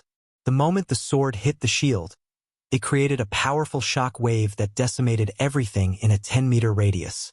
The force of it knocked back Victoria and even sent Michael back flying for a few meters. Michael regained his balance. He looked down at the shield to see a cut on the shield's surface for the first time. The cut was not deep enough to break it, but the sword cut the shield nonetheless. Victoria did not give Michael any time to retaliate. She shot toward the sky with her sword. She began to cut down the meteors using every bit of her strength. Zanali joined Victoria in destroying the meteors. Some of the soldiers also joined them in their fruitless attempt to save their city. They failed to understand that Michael could cast the spell again and again. However, Michael watched them waste all their energies for nothing. "Oh, Victoria," Ghost said from the ground. His voice echoed through the city. "It seems like you are in a bit of a blunder. I am going to destroy your precious castle along with everyone in it. Even with the cosmic energy, you cannot be in two places at once." Victoria's body froze as he turned around to see Michael moving toward the castle. She was stuck between destroying the meteors and saving the castle. Michael wasn't kidding when he said he would destroy the castle and everyone in it. When he reached the castle, he covered himself with the dark flames and flew straight into the castle. He punched through the walls and pillar with such force and speed as the castle slowly crumbled down before Victoria's eyes. The giant front door collapsed down, blocking the entrance. Victoria couldn't locate Michael within the castle. Evan stared at the castle with a blank mind. The ground itself trembled beneath his legs. Maxim Barnes built the castle with the strongest of materials and runes to withstand devastating natural disasters and attacks of all sorts. However, the castle completely failed to withstand Michael's onslaught. Zanali dived down to help the nobles stuck within the castle. She heard their cries for help and saw some boulders flying away due to someone casting spells from within. While Zanali tried to help the nobles, Victoria destroyed the boulders. Tears flew out of her eyes. Her entire kingdom was getting decimated before her eyes, and she could do nothing to stop it. Zanali saw a statue hit the ground and splatter into pieces. The statue's head rolled onto her feet. She picked it up to realize the head belonged to King Maxim. The king's ego made him put a statue on top of the castle. It symbolized he rules over the world from high above. Michael destroyed the statue as well as what it symbolized. When Michael reached the top of the castle, he flew away from the castle. He patiently waited for Victoria to turn around and look at him. It didn't take long for Victoria to notice him. Michael slowly raised his hand. Under Victoria's murderous gaze, Michael simply snapped his fingers as the castle collapsed completely. Zanali and Evan leaped out of the way. Many nobles were not so fortunate to escape. As a result, the walls and stones crushed them. "Arg!" Victoria roared like a cornered beast. The energy radiation around her body shot through the roof as she dashed at Michael. She swung her cosmic sword left and right while Michael blocked the attacks with his black shield. Still, Victoria managed to cut him a few times. Each cut was a couple of inches deeper. Blood trickled down Michael's chest. Yet he didn't mind them at all. He finished toying with her. "Give me all you got, bitch," Michael snickered. The battle between them intensified. Michael couldn't go all out because she would be dead in a second if he did. Hence, Michael suppressed his power. Despite suppressing his power, he still proved way stronger than Victoria. She swung her sword left and right like a crazed beast. Michael evaded some and blocked many with the black shield. "Arg!" Victoria swung her sword across his neck with a roar. Michi bent backward in the air, turned his body, and kicked her in the head. The kick sent Victoria flying. She coughed up dark blood. Michael didn't wait for her to dash forward. Instead, he flew toward her. He grabbed Victoria by her hair and punched her repeatedly in the face. She tried to stab him with the sword, but Michael grabbed her wrist, twisting it in the process. The cosmic sword disappeared from one hand and appeared in the other. She tried to stab him. In fact, Michael was caught off guard. However, before she could stab him, Michael cast the Sileni spell, slowing down the time around him. She pulled the sword out of her hand. She didn't even realize the sword was not in her hands anymore. Michael grabbed Victoria by her neck while capturing the dark flames to burn the cosmic sword down. Victoria's eyes widened, seeing the dark flames engulfing the cosmic sword. After Michael ripped off her armor, she lost major protection. Michael didn't show her any mercy as he punched her in the chest, breaking several ribs. Blood gushed out of Victoria's mouth.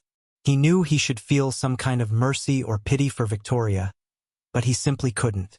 She didn't raise a finger when her men slaughtered everyone in the sanctuary, including children.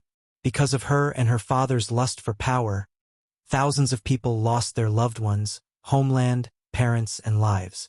All of this could have been avoided only if Maxim Barnes, and in this world, only the primordial flames had the power to fight cosmic energy. That was why Maxim Barnes sent Victoria to Mazeroth. He tried to covert all the flames to himself. But the poor man managed to get no primordial flames. The primordial flames were believed to be sentient. They chose its bearer and not the other way around. Hence, why the dark flames chose Michael over Victoria even when she was the one who found it. Michael grabbed her chest plate and ripped off the armor with his bare hand. He tossed the armor to the ground. I loved you so much. Yet you gave me nothing but pain, Michael slowly said. Why did you have to kill them? Michael threw Victoria into the rubble. Some of the soldiers who survived the castle's destruction rushed to save their princess. But Michael raised his hand, sending lightning bolt after lightning bolt to kill them in a few seconds. Evan stood at a safe distance from Michael. Stand up, said Michael. He landed near Victoria and picked her up by her hand. Thunder rumbled above Michael. Soon the snowfall stopped. Instead, the sky split open as nature brought its wrath in the form of heavy rain. He dragged Victoria out of the rubble before throwing her a few meters away. Look at your kingdom, said Michael. Only Evan and Zanali remained still unscathed. Michael put his arms behind his back, looking at the ruin before him. As far as he could see, there was nothing but rubble. Even the heavy rain couldn't put out the flames spreading through the kingdom. What built from fire shall be reduced to ashes. Michael recalled the words of his elders. He saw the elders smiling at him from above.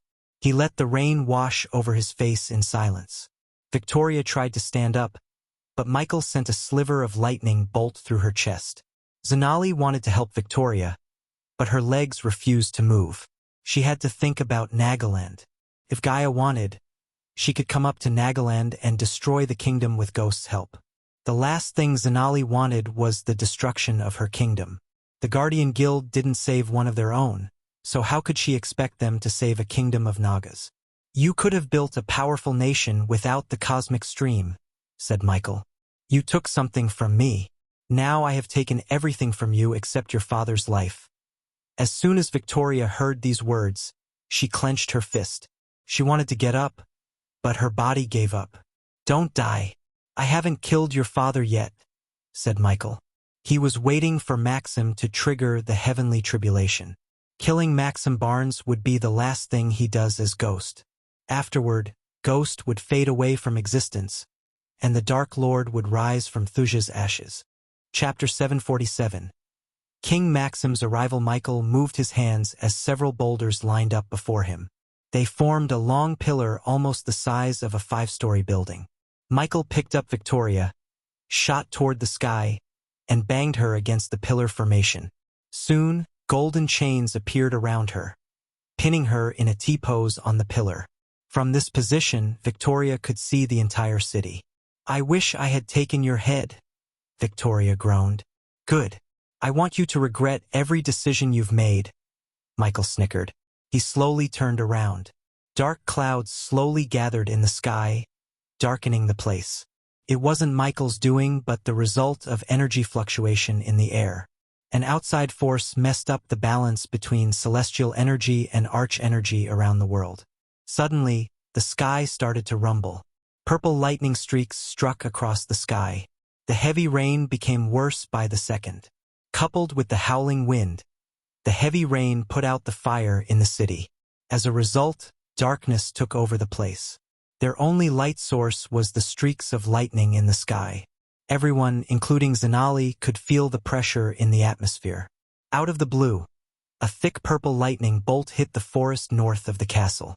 Unlike a typical bolt of lightning, it didn't disappear. Instead, the lightning bolt lingered in the air as though it was frozen. They all looked at the bolt of lightning with bewildered faces. Michael's lips curved upwards, revealing a devilish grin. "It seems like your father has begun his heavenly tribulation," said Michael. Victoria struggled against the chains to escape. But no matter how hard she tried, she couldn't escape. First, she was too tired and exhausted her energy fighting Michael. Second, there were runes engraved on the chains to keep her weak. Michael wanted her to watch the death of her father. At that moment, Victoria only had her father, and Michael wanted to take that away from her. Michael patiently waited for Maxim Barnes to trigger the heavenly tribulation. He knew the first lightning bolt was just a phenomenon before the actual tribulation. As Michael expected, the sky was lit with hundreds of lightning flashes. The lightning bolts formed a web in the sky as thunder kept rumbling louder and louder. Michael still didn't lift a finger. He watched the heavenly tribulation begin with Zanali and Evan.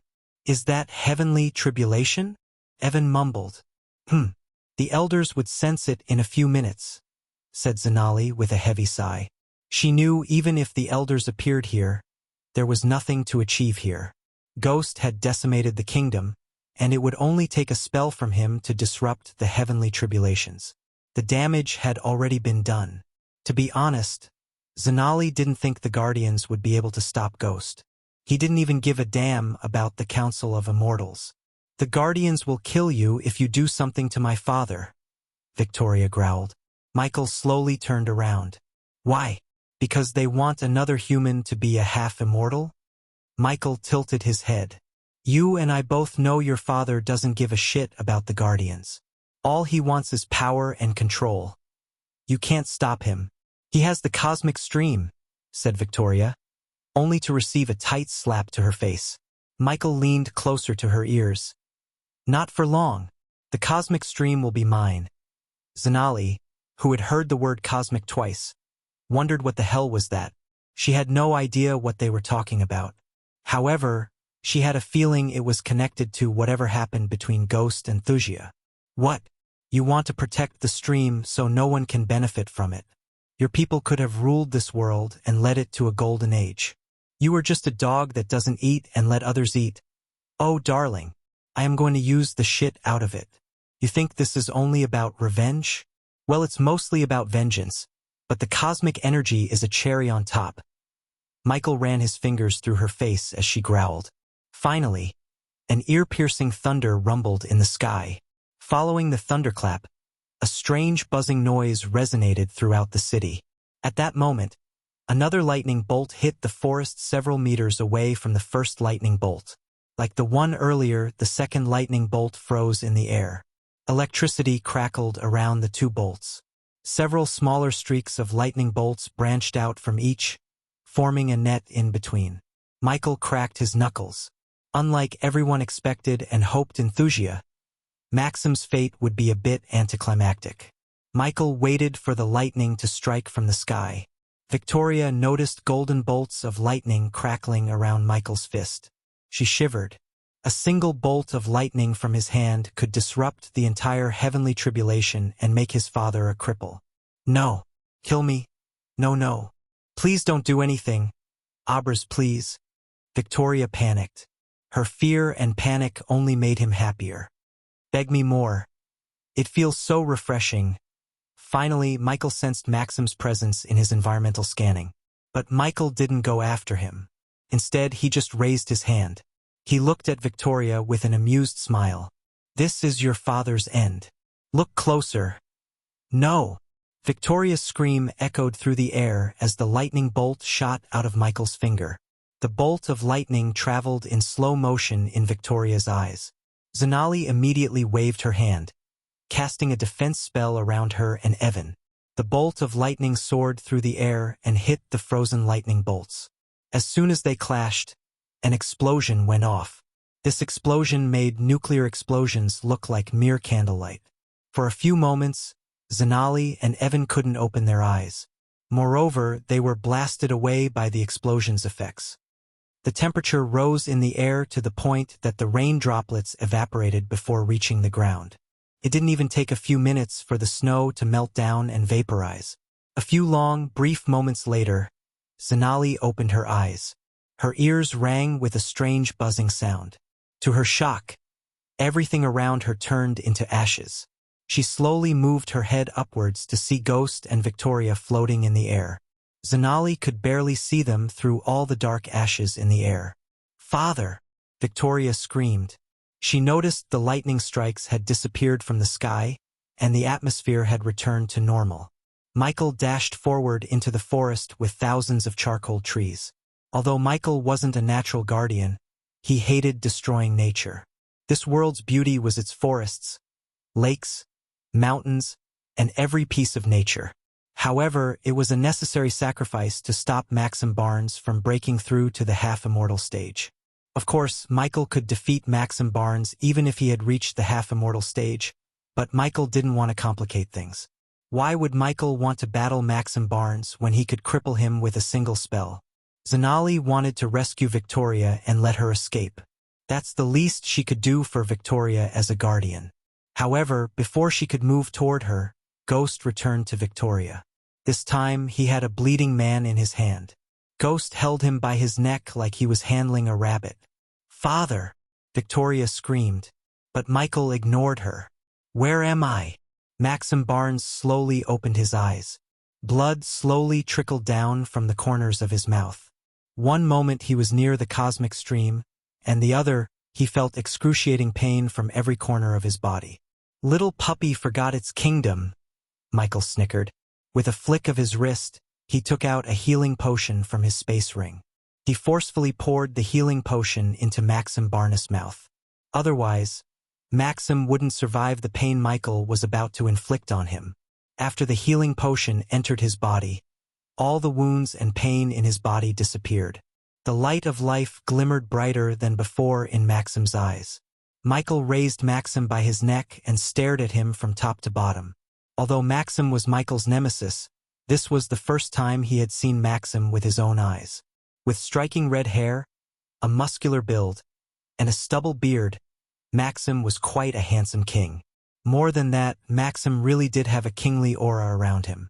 Even when his meridians were broken, Maxim had an imposing aura. However, a king's aura was nothing compared to a god's aura. "Victoria!" Maxim's eyes widened, seeing his daughter chained to a pillar.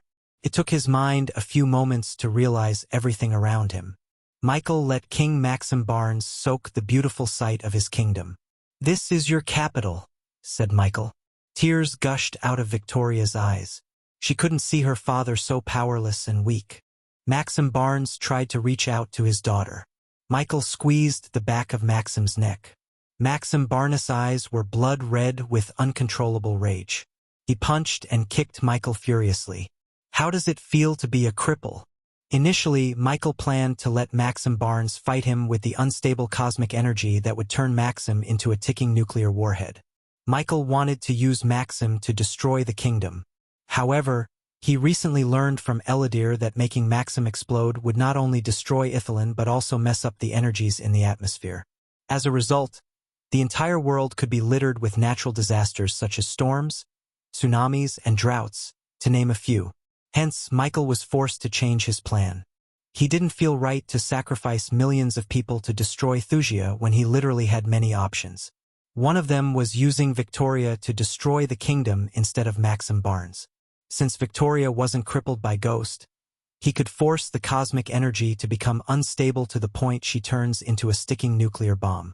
But first, Michael needed to vent his anger on Maxim Barnes. Maxim Barnes' body shivered.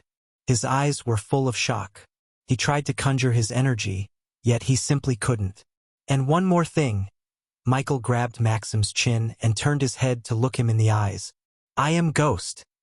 Chapter 748. Toying with the prey, a sliver of shock glistened in Maxim's eyes.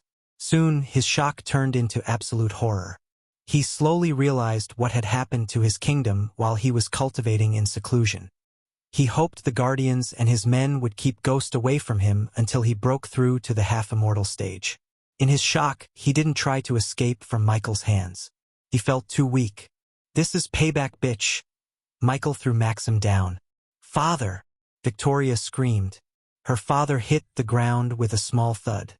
"Save him!" Victoria shouted at Zanali. King Maxim Barnes coughed up blood several meters away from Zanali. However, her body refused to move an inch. The killing intent radiating from Ghost petrified both Zanali and Evan. Victoria was just an arrow. In Michael's mind, Maxim was the one who fired that arrow in his direction.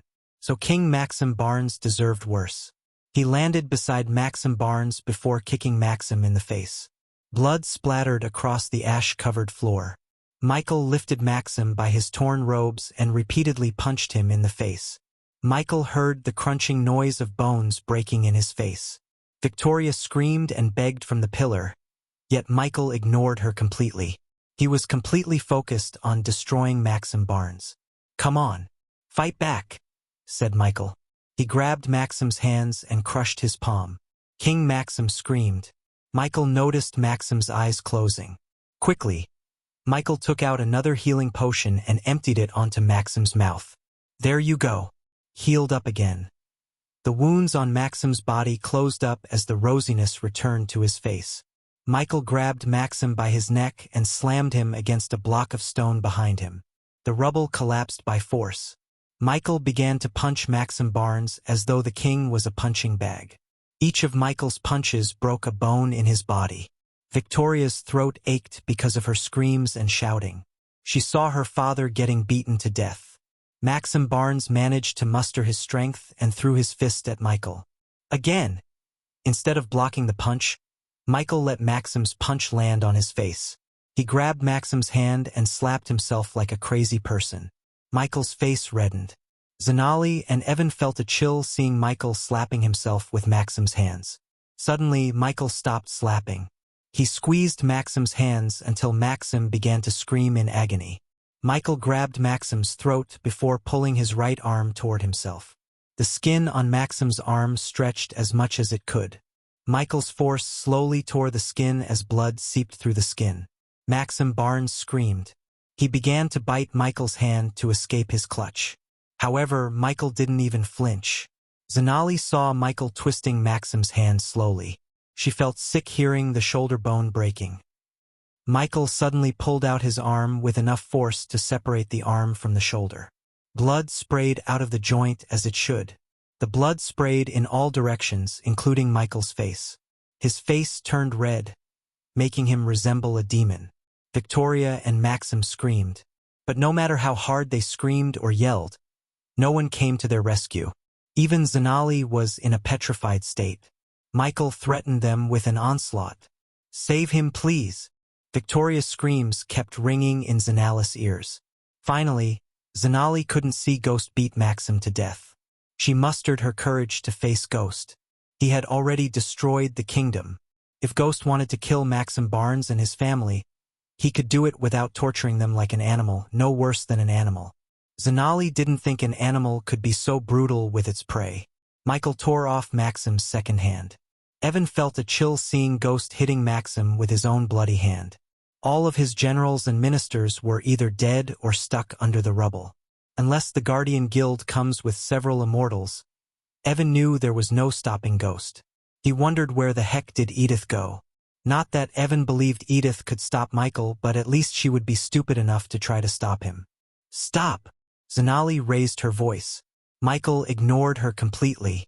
Maxim Barnes coughed up blood. Michael slammed Maxim Barnes' head against the wall.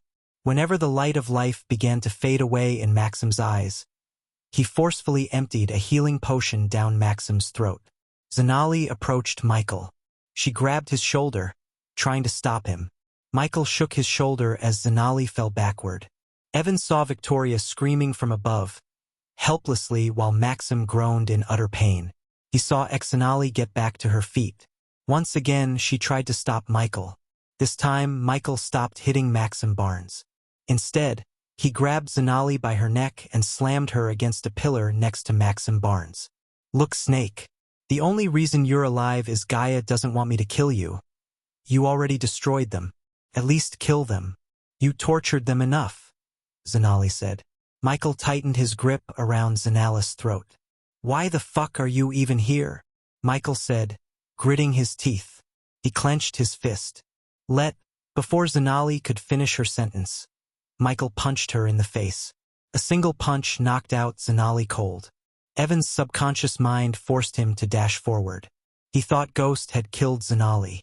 When Evan saw Ghost suddenly turn his head in his direction, Evan's legs put a brake automatically. Michael kicked a football-sized stone on the ground. It soared through the air and hit Evan right in the face. The sheer force sent Evan flying back into the rubble.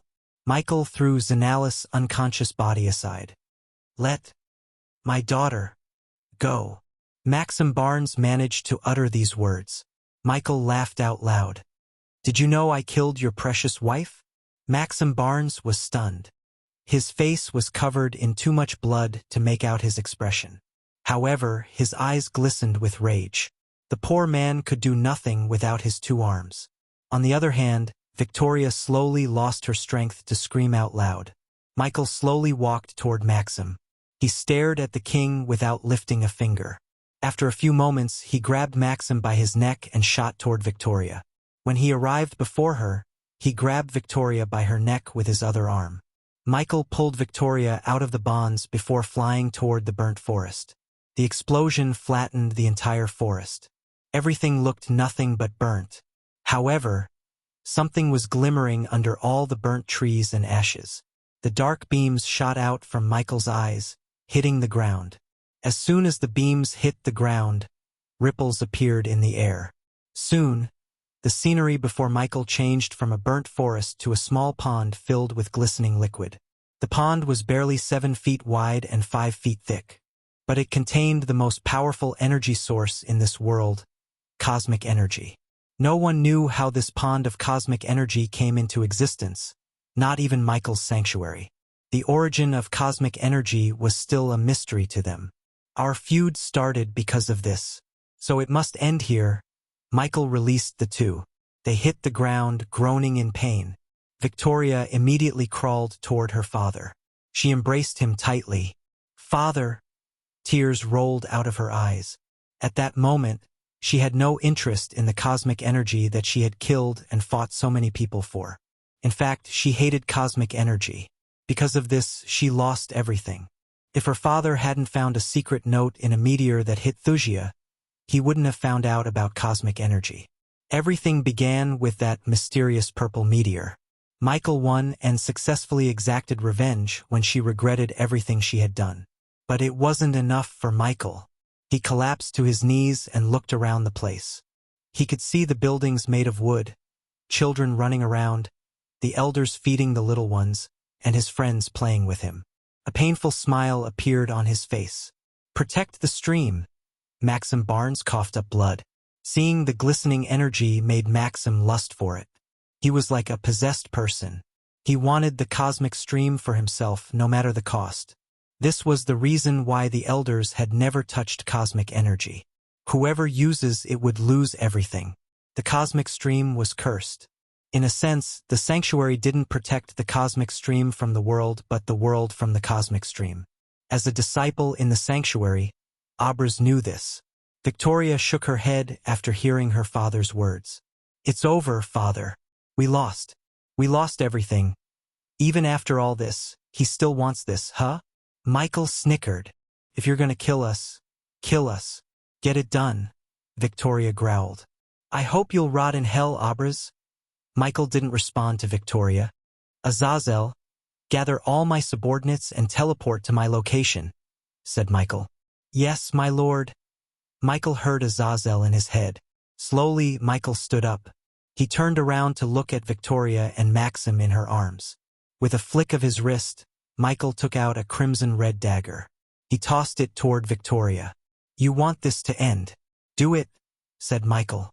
Victoria stared at the dagger on the ground without batting an eye. Her hands trembled as she reached for the dagger. "No. Fight him. No." Maxim Barnes mumbled. He looked completely pale after all the blood loss. Since Michael hadn't given him a healing potion for a few minutes, his body started to lose vitality.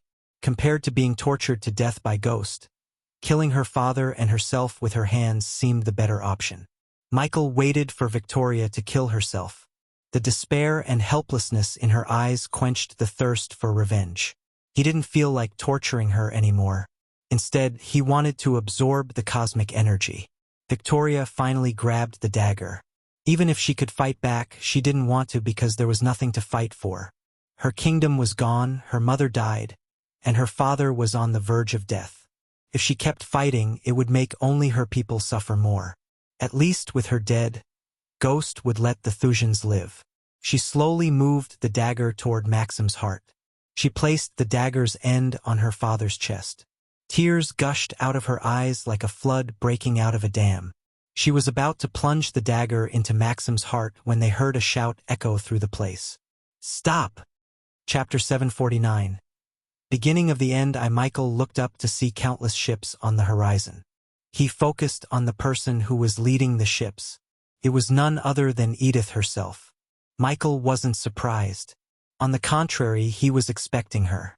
Something deep down always told Michael when Victoria was about to lose her life, Edith or someone would appear to stop the inevitable. One would expect Michael to panic, but he remained calm. The main reason for his calmness was he didn't have to hide his secret anymore. He welcomed them with open arms. He had a surprise stored in for the Guardians. Looking at the ships, Michael slowly floated above. The Guardians sent all their warships. Each ship was fitted with 60 to 70 cannons. All of them were enhanced with runes to kill even a fusion stage cultivator. This was the first time Michael had seen a glimpse of the guild's true power. With this much firepower, they could easily decimate a kingdom in a few hours. The closer Edith got to Michael, the clearer he saw the shock and anger in Edith's eyes. He was wondering where Edith went after rescuing the spirit child. In Michael's vengeful spree, he didn't even talk to Layla or take a moment to see his spirit child. To be honest, Michael wanted to have a few words with the child before he returned to the southern continent.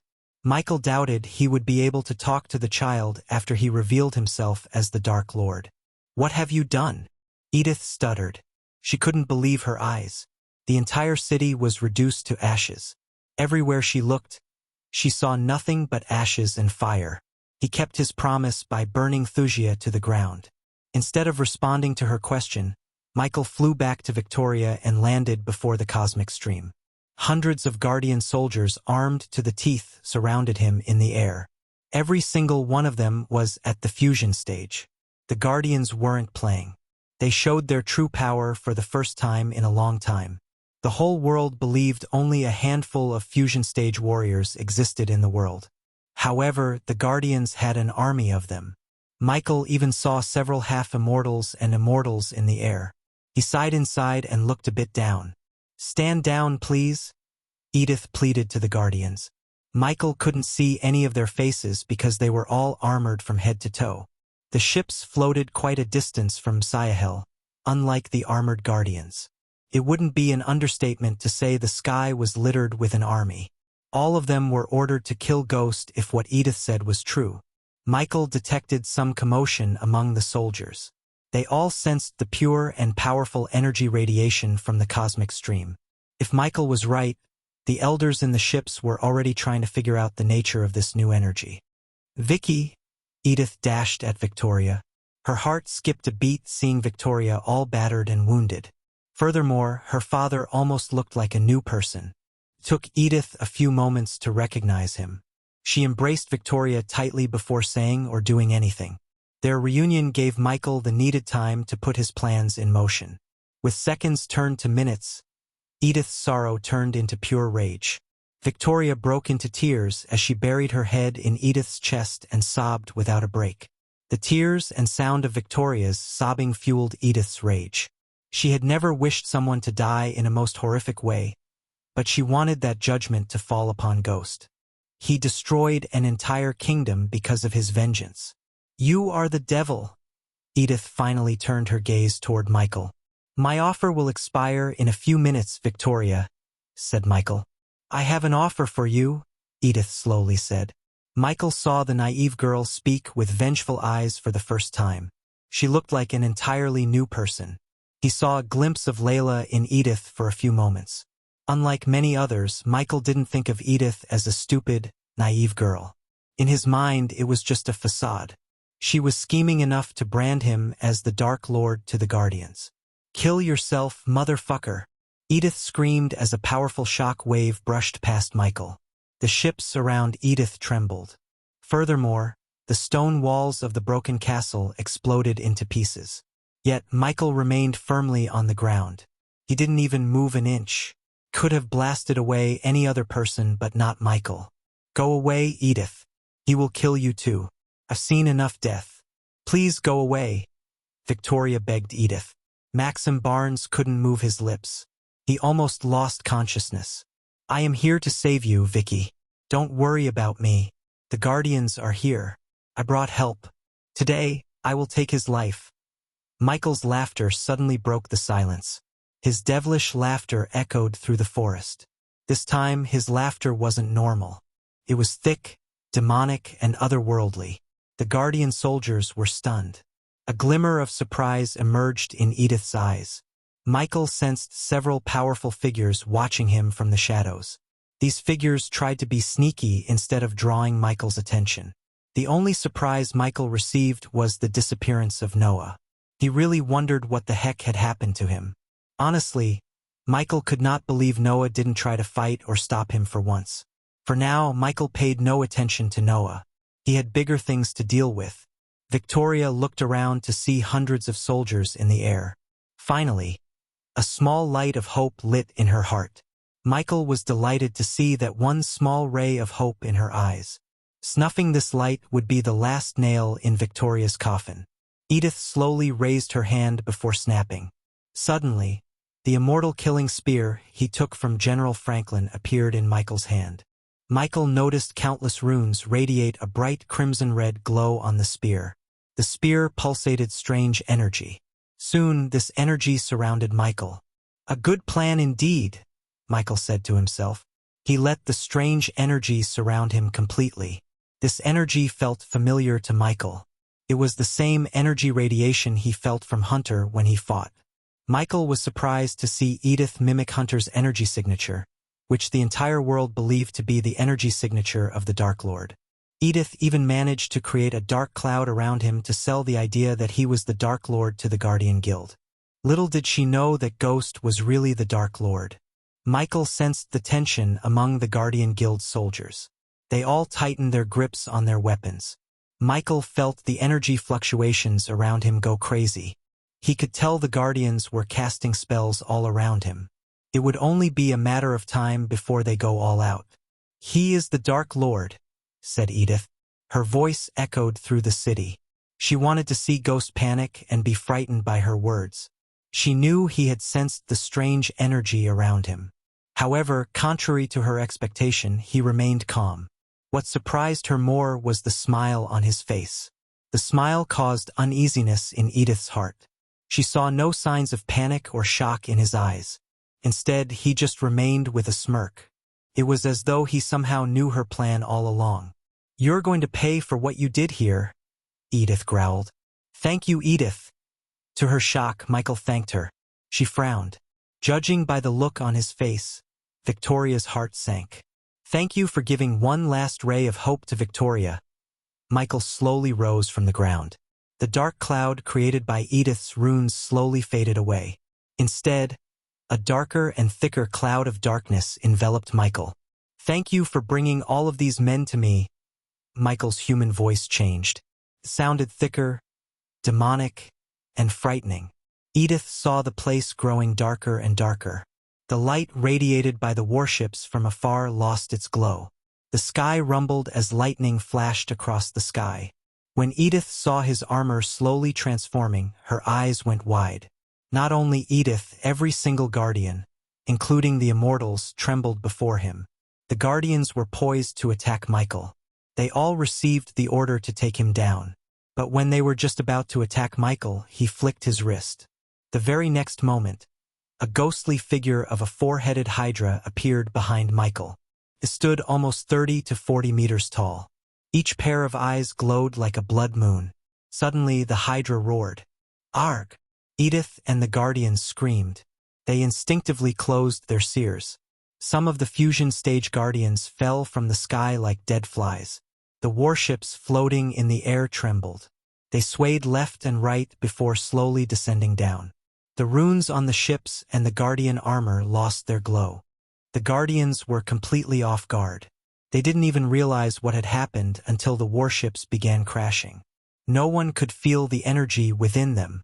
Simply put, Michael created an energy void around them. Michael had already struck a deal with the devil called Mugashiku, so he saw no drawback in asking for a small favor.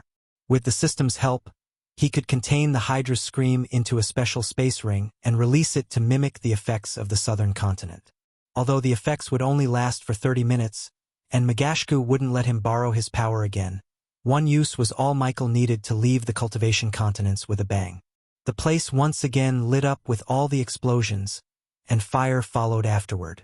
One by one, the warships and the Guardians fell down from the sky. The only downside of this plan was he wouldn't receive any experience points for killing them. But killing the Guardians was a reward itself. Michael watched the destruction with a smile. The mighty Guardians fell hard before him. "What's happening?" Edith stuttered. She lost the connection with the arch energy in the atmosphere. She felt weak and vulnerable. "Azazel," Michael called his demon butler. Edith saw a group of people, all dressed in black, appearing behind Ghost. They all descended toward the ground, surrounding the cosmic stream except Michael. He watched over his subordinates. "Do not let a single drop of energy go to waste." Michael's voice echoed through the area. Despite the explosions and screams of the Guardians, his voice sounded loud and clear. His subordinates sat in a meditative position around the cosmic stream. Soon, a strange dark beam shot out from Michael and enveloped them all. Powerful ripples appeared in the calm cosmic stream. "You are really the Dark Lord?" Edith muttered with utter disbelief. Chapter 750. Beginning of the end. 2 Michael completely transformed himself into the Dark Lord. Except for the face mask, he equipped every piece of armor. For the first time, he saw his real face in the Dark Lord armor. The Guardians continued to fall from the skies. Michael smiled, looking at the death and destruction of the Guardians. Some fell on the boulders and died instantly. Some broke their bones and groaned in pain. Those wearing metal armor from head to toe escaped death by falling down. The same could not be said for the mages who only wore robes. Tiberius stared at his surroundings with a bewildered look. He wondered where he was. This place had a strange aura to it. Besides, Tiberius had never seen such an impressive army collapsing within a few seconds.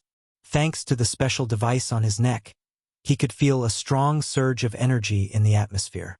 He looked at the Dark Lord and the 2 girls on the ground.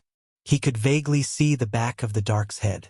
Not every day could he see the Dark Lord without covering his face. Tiberius felt curious. Judging by the look of others, everyone shared the same feeling. "Everyone, please close your eyes," said Azazel. The subordinates followed Azazel's order. They quickly closed their eyes, although they wanted to see the Dark Lord in action.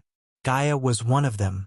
As much as she wanted to kill the Guardians with her own hands, she was ordered to cultivate with the others, absorbing the cosmic energy.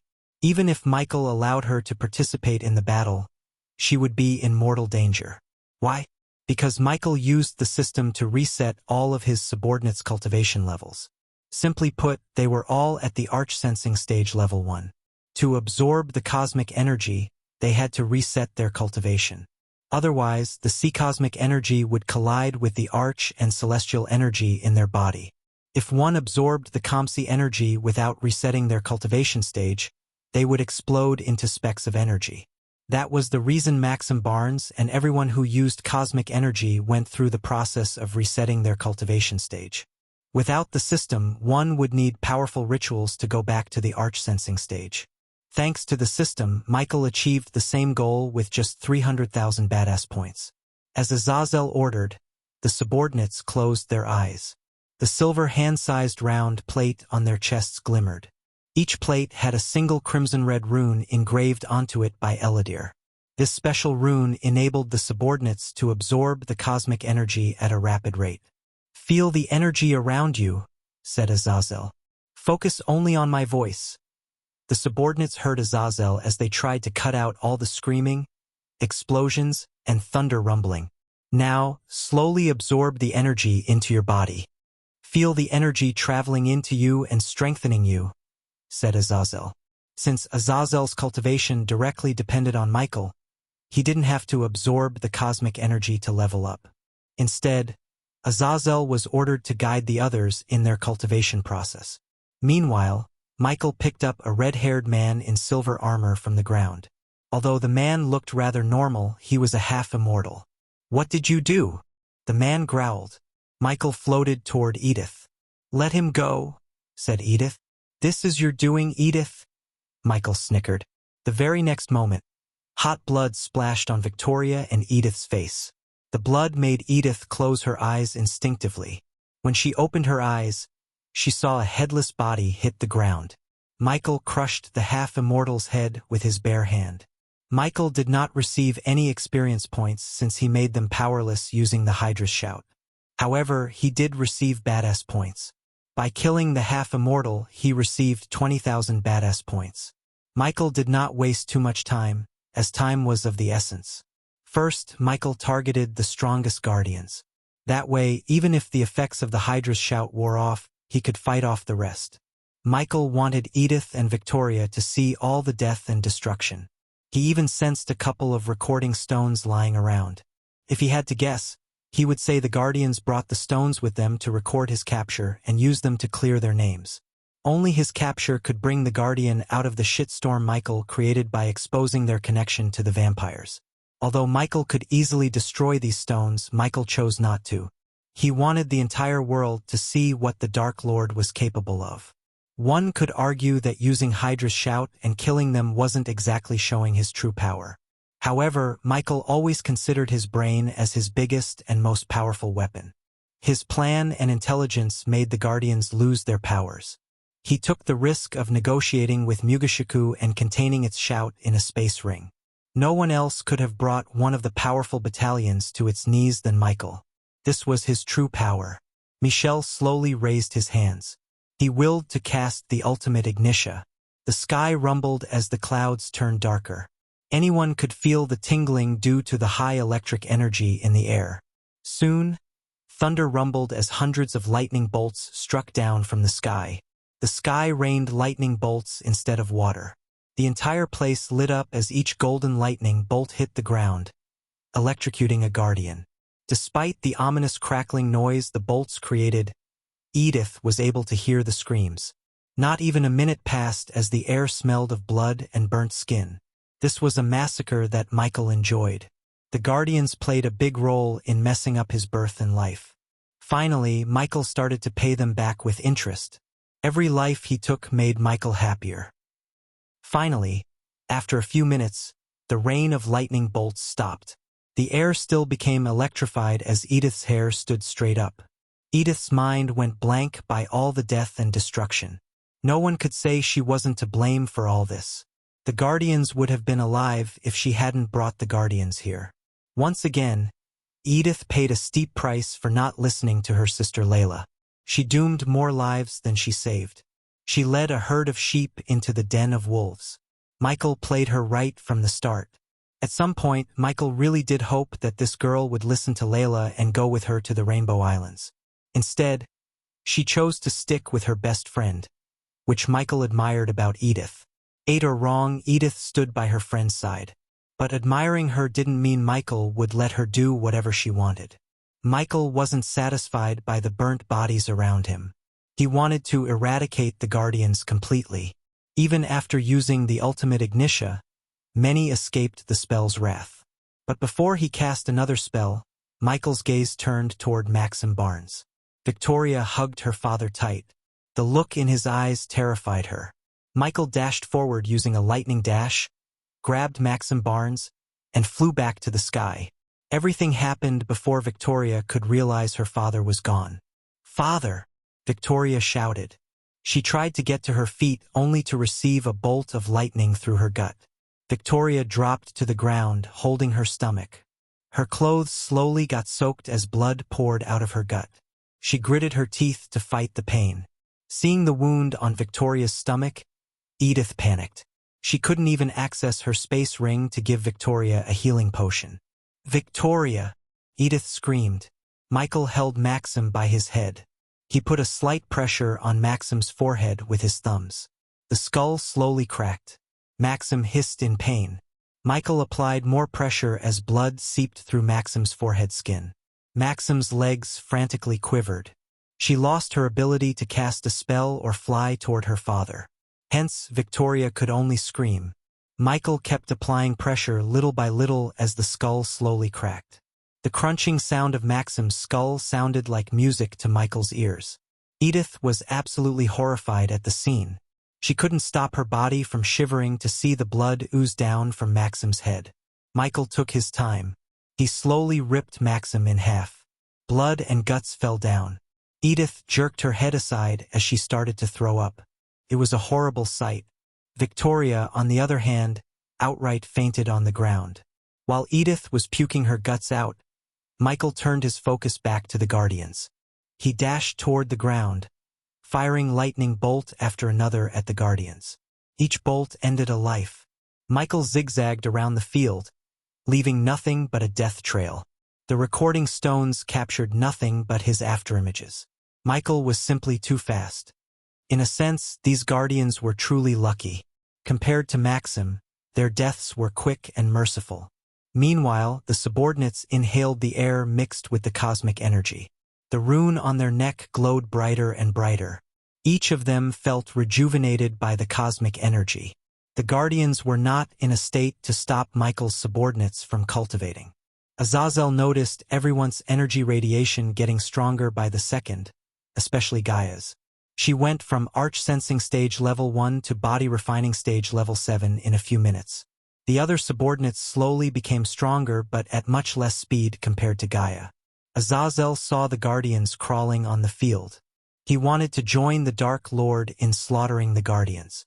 However, the Dark Queen's words resonated in his mind. She ordered him to keep his blood lust in check.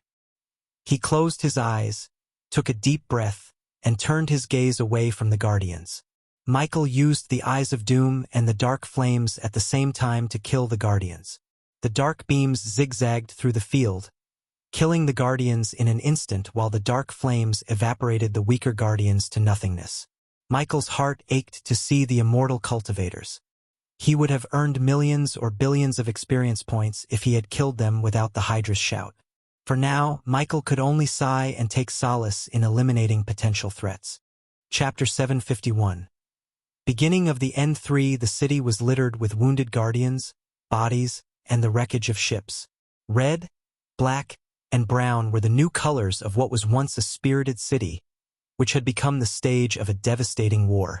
The air, which would normally be vibrant with the sound of work, trade, and craftsmanship, was now glowing red with fire and thick with smoke, ash, and embers. Hell had descended upon this area. Several powerful figures in the world headed for Ithilien after hearing the news of the Dark Lord battling the Guardians in Thusian's capital. Almost all the prominent families and powerful people had spies within the Guardian Guild, so it wasn't very hard to get a whiff of this news. Michael noticed these strange figures on the horizon but completely ignored them. He knew they were here to spectate. It was fine with Michael. The more people watched the slaughter, the more badass points he would receive. Michael continued to slaughter the Guardians left and right. He almost felt exhausted after killing them. Hundreds of corpses littered the ground. Those who moved an inch received a bolt of lightning through their head. Michael spared no one. This was not a battle but a massacre.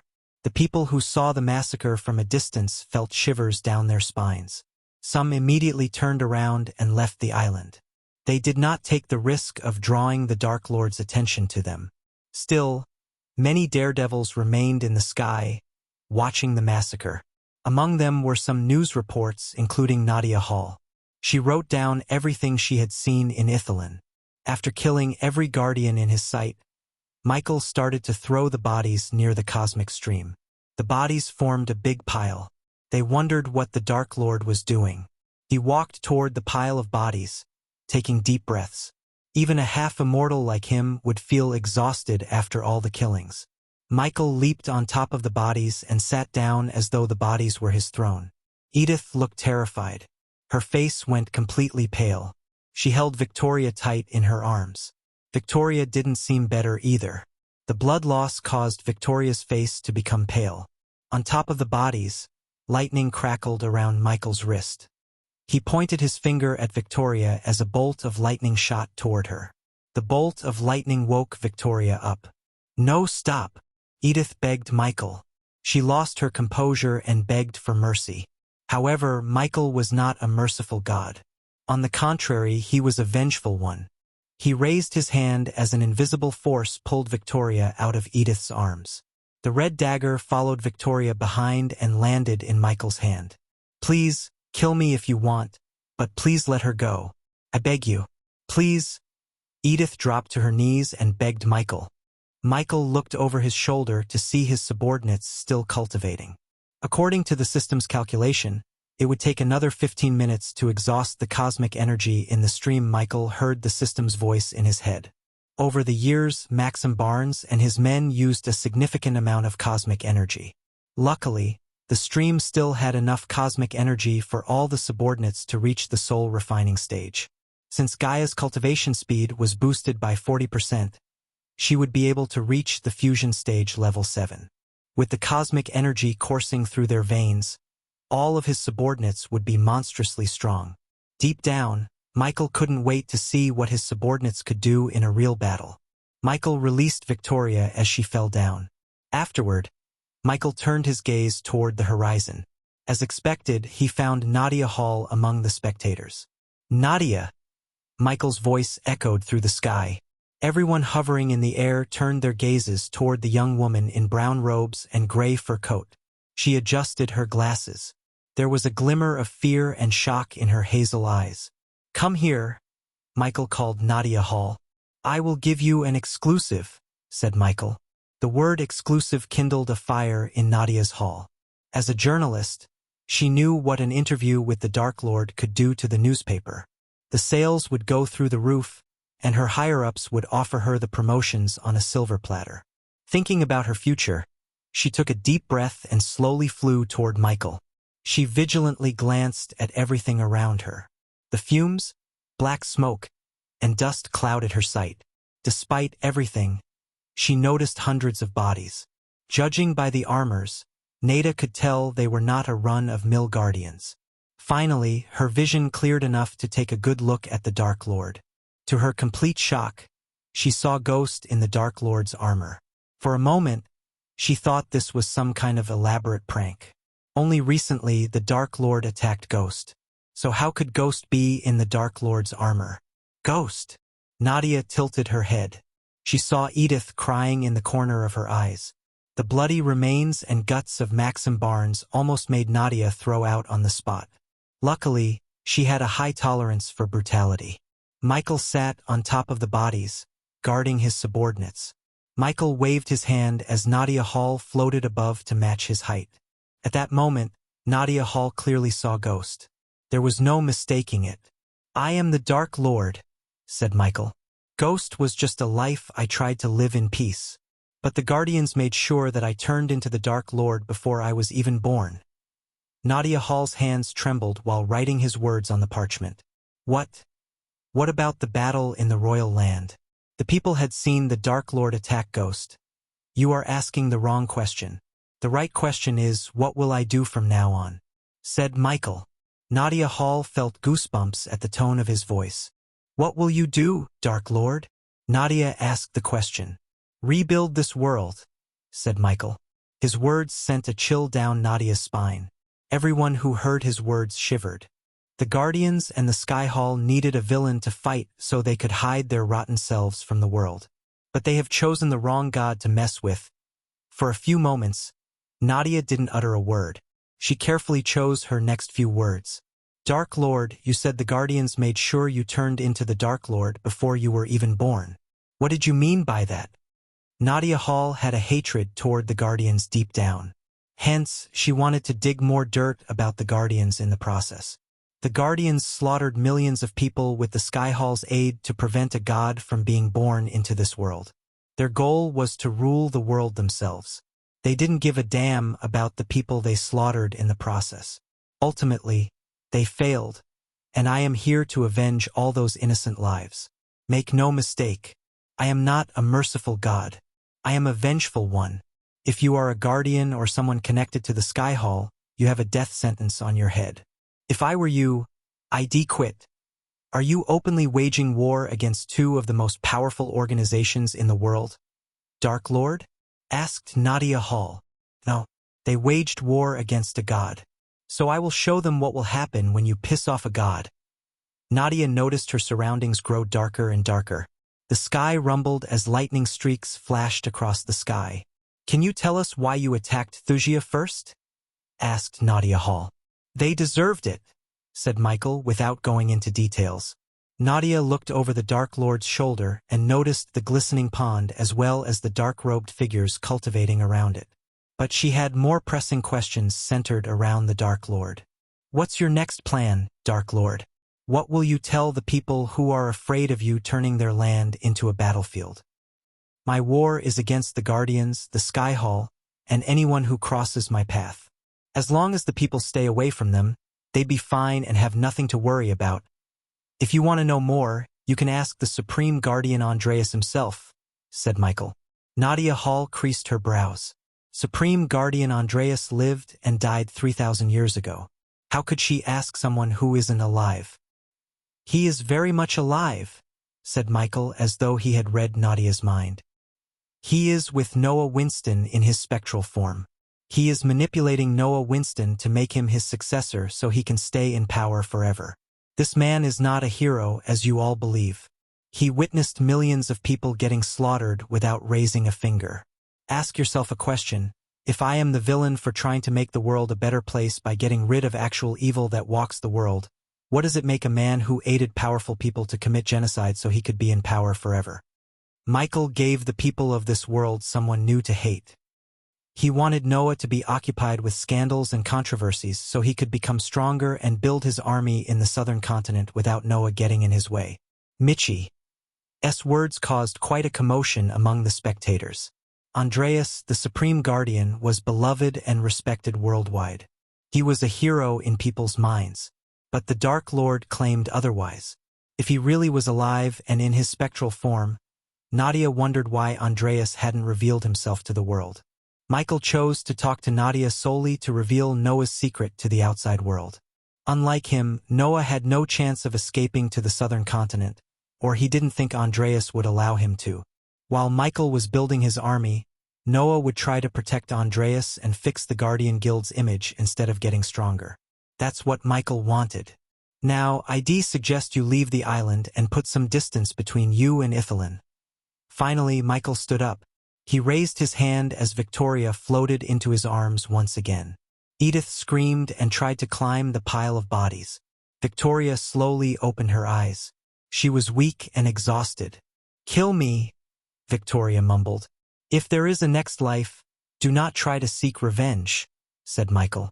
The crimson-red dagger flew into his hand as he finally plunged the dagger into her chest. Chapter 752. Rise of the Dark Lord No. Edith screamed as loud as she could. Michael stabbed Victoria again. Victoria coughed up blood. Seeing the Dark Lord murdering the Princess of Wuxia in cold blood, Nadia's body sweated. She took a few steps back in fear. To Nadia's shock, Victoria's body began to glow. She heard a strange whistling noise in the air. Meanwhile, the cosmic stream gradually lost its glow. Azazel saw the glowing energy being absorbed by the subordinates. Gaia had already reached the soul refining stage. Experience points converted 20,000. Experience points converted 60,000. Experience points converted 50,000. The energy devourer absorbed the cosmic energy and converted it into experience points. Unlike the subordinates, Michael didn't have to sit around the pond and cultivate. The moment Michael appeared near the cosmic stream, he started to absorb cosmic energy. However, Michael ordered the system to slow down devouring the energy because his subordinates needed cosmic energy more than him. Otherwise, Michael would have emptied the stream all by himself. Unfortunately, his subordinates could not become stronger by killing people like him. Hence, absorbing energy sources was their only chance. After stabbing Victoria so many times, Michael threw her body down. She hit the ground with a thud. Edith dashed at Victoria. The light of life had already faded away from Victoria's eyes. Edith frantically shook Victoria by her shoulder. Tears flooded out of her eyes. "Victoria!" Edith screamed. Edith's eyes started to hurt due to the glow in Victoria's chest. Nadia did not linger around anymore. She flew away from the island because she felt something bad was about to happen. On the ground, Victoria's body vibrated. Edith cried. Her neatly combed hair became a mess, and her eyes had dark circles. Finally, Michael felt huge pressure was being left off him. He felt light. His soul and mind calmed down. After 2 years, Michael finally exacted revenge on Thusia and everyone who wronged him. When Michael looked at the bodies in the field, it didn't satisfy Michael. On the contrary, it worried him. He knew this was just the beginning. The path before him would be cruel, hard, and treacherous. From now on, every single great clan and the Sky Hall would use everything they got to kill him. At least Michael got powerful and loyal subordinates to have his back. He patiently waited for Victoria to transform into a nuclear warhead and for his subordinates to finish cultivating. He was slightly surprised to see the cosmic stream losing its glow. Maxim had used the stream for years, yet Michael finished it within an hour. Thanks to the system and Eladir, the subordinates were able to absorb the cosmic energy at a high efficiency rate. Suddenly, the entire island started to quiver. This did not surprise Michael. The earthquake resulted from the cosmic energy in Victoria's body colliding with the arch and celestial energy in the atmosphere. This was similar to a chemical reaction. Azazel! Michael called Azazel for the status report. 3 minutes, my lord, said Azazel. What's happening? Edith mumbled. Victoria's body began to float toward the sky. No matter how hard Edith tried to keep her body down, she simply couldn't. Edith herself floated alongside Victoria for a moment before losing her grip on Victoria's hand. When Edith hit the ground, she could only scream for Victoria. Michael gave no shit about Edith. He promised Layla not to kill Edith with his own hands. But if she died in the explosion, that was not technically killing her by his hands. Michael seriously hoped she would die. He had a soft spot for Layla.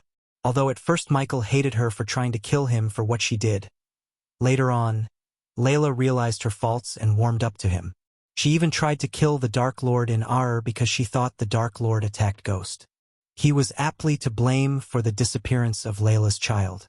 The last thing Michael wanted was to make Layla sadder by killing Edith. Layla would have enough to worry about after he leaves for the southern continent. He didn't know Noah had read the child's journal and learned the spirit child was his. Even if Michael knew this, he would not do anything because he knew Noah would not endanger a child. The whistling noise sounded louder and louder. Nadia and the others could hear the noise even from miles away. Eventually, all of Michael's subordinates opened their eyes. They no longer felt the strange energy in the air. When they opened their eyes, the glowing pond was nowhere to be found. Everyone felt unstoppable. Tiberius clenched his fist as if he had never felt this strong before. Sadie, on the other hand, was in complete shock. She reached the soul refining stage from the arch sensing stage within an hour. Moreover, this strange energy in her body made her feel stronger than ever. They were all at the soul refining stage level 7 except Gaia. She reached fusion stage level 8. With cosmic energy, her power exceeded her power before she reset her cultivation. Even a level 1/2 immortal would have a difficult time defeating Gaia. Since Michael could provide her with an immortal killing weapon, she could become an absolute powerhouse. However, Michael had other plans to make her half immortal within the next few months. It was finally time for her to finish her metamorphosis. Vidora stayed hidden within Gaia's robes and did not show itself to the others. On the contrary, Nightmare had a proud grin on his face. He checked out his body, which gained a new glossiness to it. Hovering in the air, Michael waved his hand as a bright light enveloped all his subordinates. In a blink of an eye, they disappeared from the field. Only Michael remained on the island. This island will serve as a warning and an example of what will happen if someone goes against me. Michael's voice traveled across the continent. Everyone in the Azer continent heard his demonic voice at that moment. Many closed their ears because of how loud and thunderous his voice was. Eventually, Victoria's body glowed as bright as a mini-sun. She lit up the entire island, and her glow could be seen from miles away. The light from her body blanketed the entire island in white except Michael. Michael was the dark spot in the area. Edith screamed as she closed her eyes. Boom! Michael snapped his finger before teleporting away from the island. The very next second, Victoria's body exploded with the force of a nuclear warhead. The bright light reached the point where it turned the sky white. But soon the white turned orange. The island crumbled as violent waves moved chaotically in the ocean. Nadia and the others were startled and terrified to see the mushroom cloud reaching for the sky. They were thrown away by the shock wave for a mile. When they regained their balance, Ithelin disappeared from their sight. They vaguely saw crumbs of the island floating on the ocean for a moment before sinking down. The sound of the explosion resonated throughout the Azer continent. Even the nearby kingdom felt the explosion's wrath. Several cracks appeared on land deep enough for a man to disappear. Luckily for the nearby kingdoms, the explosion did not produce any radiation. Michael had no intention to harm others yet. Almost after 7 hours, the mushroom cloud and the smoke cleared up. The Guardians arrived at Ithelin with Mutrad on board. However, they saw no island on the sea. For a moment, they thought they had come to the wrong place. There was not a single clue to say an island existed there. He destroyed an entire island. Mutrad looked over his shoulder to see Zanali walking toward him. Before the explosion went off, Zanali used a teleportation scroll to teleport Evan and herself. She was really lucky to regain consciousness. Mutrad never expected the Dark Lord to cause such death and destruction. Considering Mutrad studied the Dark Lord's behavior, he thought the Dark Lord wouldn't hurt innocent people. But he was proven wrong when the Dark Lord slaughtered Thusian soldiers. Granted, Mutrad knew something happened between the Dark Lord and Thusia. Still, the Dark Lord's behavior caught Mutrad off guard. The only silver lining was he finally revealed himself. So all this time it was Ghost. Mutrad frowned. Even he was fooled by Ghost when he interviewed him at the alchemy competition. And Gaia Ashton, sighed Zanali. P1E's Vizzy, T, N0VE1B, in. You and your kingdom will receive full protection of the Guardians and the Sea Folk. A whole lot of good it did to Thusia, Zanali snickered. Today, he showed the whole world how incompetent Guardians are. No, Mutrad shook his head. They aren't incompetent or weak. He's a sneaky bastard with full of surprises. Although Mutrad sounded calm and composed, he was afraid deep down. He heard the reports of how the Dark Lord slaughtered the Guardians, including immortals. He was nowhere near matching the Dark Lord in raw power. The only advantage Mutrad had over the Dark Lord was the 8 great clans. Ithelin's destruction was a good trump card when it came to negotiating to gather the 8 great clans against the Dark Lord. Of course, some of the clans might feel reluctant to go against the Dark Lord after his warning. Why are we here? Asked Zanali. After the day she had, she just wanted to head home. I don't know. Just needed to see it with my own eyes, said Mutrad. So the war between the Dark Lord and us has finally begun. Mutrad looked in the direction of the southern continent. Something told him the Dark Lord had gone beyond the void line. Open your eyes. We are losing this war, Zanali growled. She didn't think Mutrad should be the one who leads the fight against the Dark Lord. Instead, she wanted Noah. Unfortunately, she was still searching for Noah. Chapter 753. World has changed. 1 year had passed since the Dark Lord revealed himself who he truly was. Almost all the kingdoms in the world mourned the destruction of Thusia. They announced holidays in the name of Victoria Barnes, who fought the Dark Lord valiantly to the end and lost her life. The world called that day a Black Day. Everyone in the world lit candles and light sources for the entire day to fight off the darkness. The Elon continent mainly went through several changes. The Sunrise sect, which the Dark Lord studied, became the target of the Guardian Guild. However, the new Supreme Guardian concluded that the sect had done nothing wrong. Despite the reputation of the sect that the Dark Lord used to study, the Sunrise sect became one of the most powerful sects in the entire world. Many still suspected the sect leader to have connections with the Dark Lord, but no one had any proof. The Guardian Guild had dismantled the majestic alchemy chain founded by the Dark Lord along with Hades, the restaurant. The guild stopped all the revenue streams of the Dark Lord and marked him as the enemy of humankind. Anyone who aids or worships the Dark Lord would be put in the darkest dungeons in the Guardian Guild. The new Supreme Guardian used a diplomatic approach to ally with almost all the Great Eight clans. Under his new leadership, the Guardian Guild slowly started to regain its former glory. Despite everything, many groups still worshipped the Dark Lord and hoped he would take over the world one day. When the sun reached the middle of the sky, several ships reached Pentown. The people rushed out of their homes to take a look at the ships casting shadows on the ground. One by one, the flying ships halted as people flew out from the ships. They all headed toward Winston Manor. A few minutes later, the empty hall inside the Winston Manor became crowded with people wearing various armor and robes. Majority of them had the symbol of the Guardian Guild on their chests. Alpha Guardians. Alicia and Norvin entered the room as the people quickly bowed their heads. Yes, Alicia was promoted to the Alpha Guardians of Hunter Guardians, while Norvin became the Alpha Guardian of the Beast Guardians. This was one of the many changes brought to the guild by the new Supreme Guardian. Unlike the previous Alpha Guardians, these two brought results. Hence, the stakeholders and financiers didn't raise a finger. Moreover, the new Supreme Guardian was working on creating new ways of revenue instead of depending on fat merchants. They were the main reason for the corruption in the guild. Over the past year, Norvin grew out of his tiny stature. Norvin walked beside Alicia wearing golden robes, transforming himself into his new humanoid form.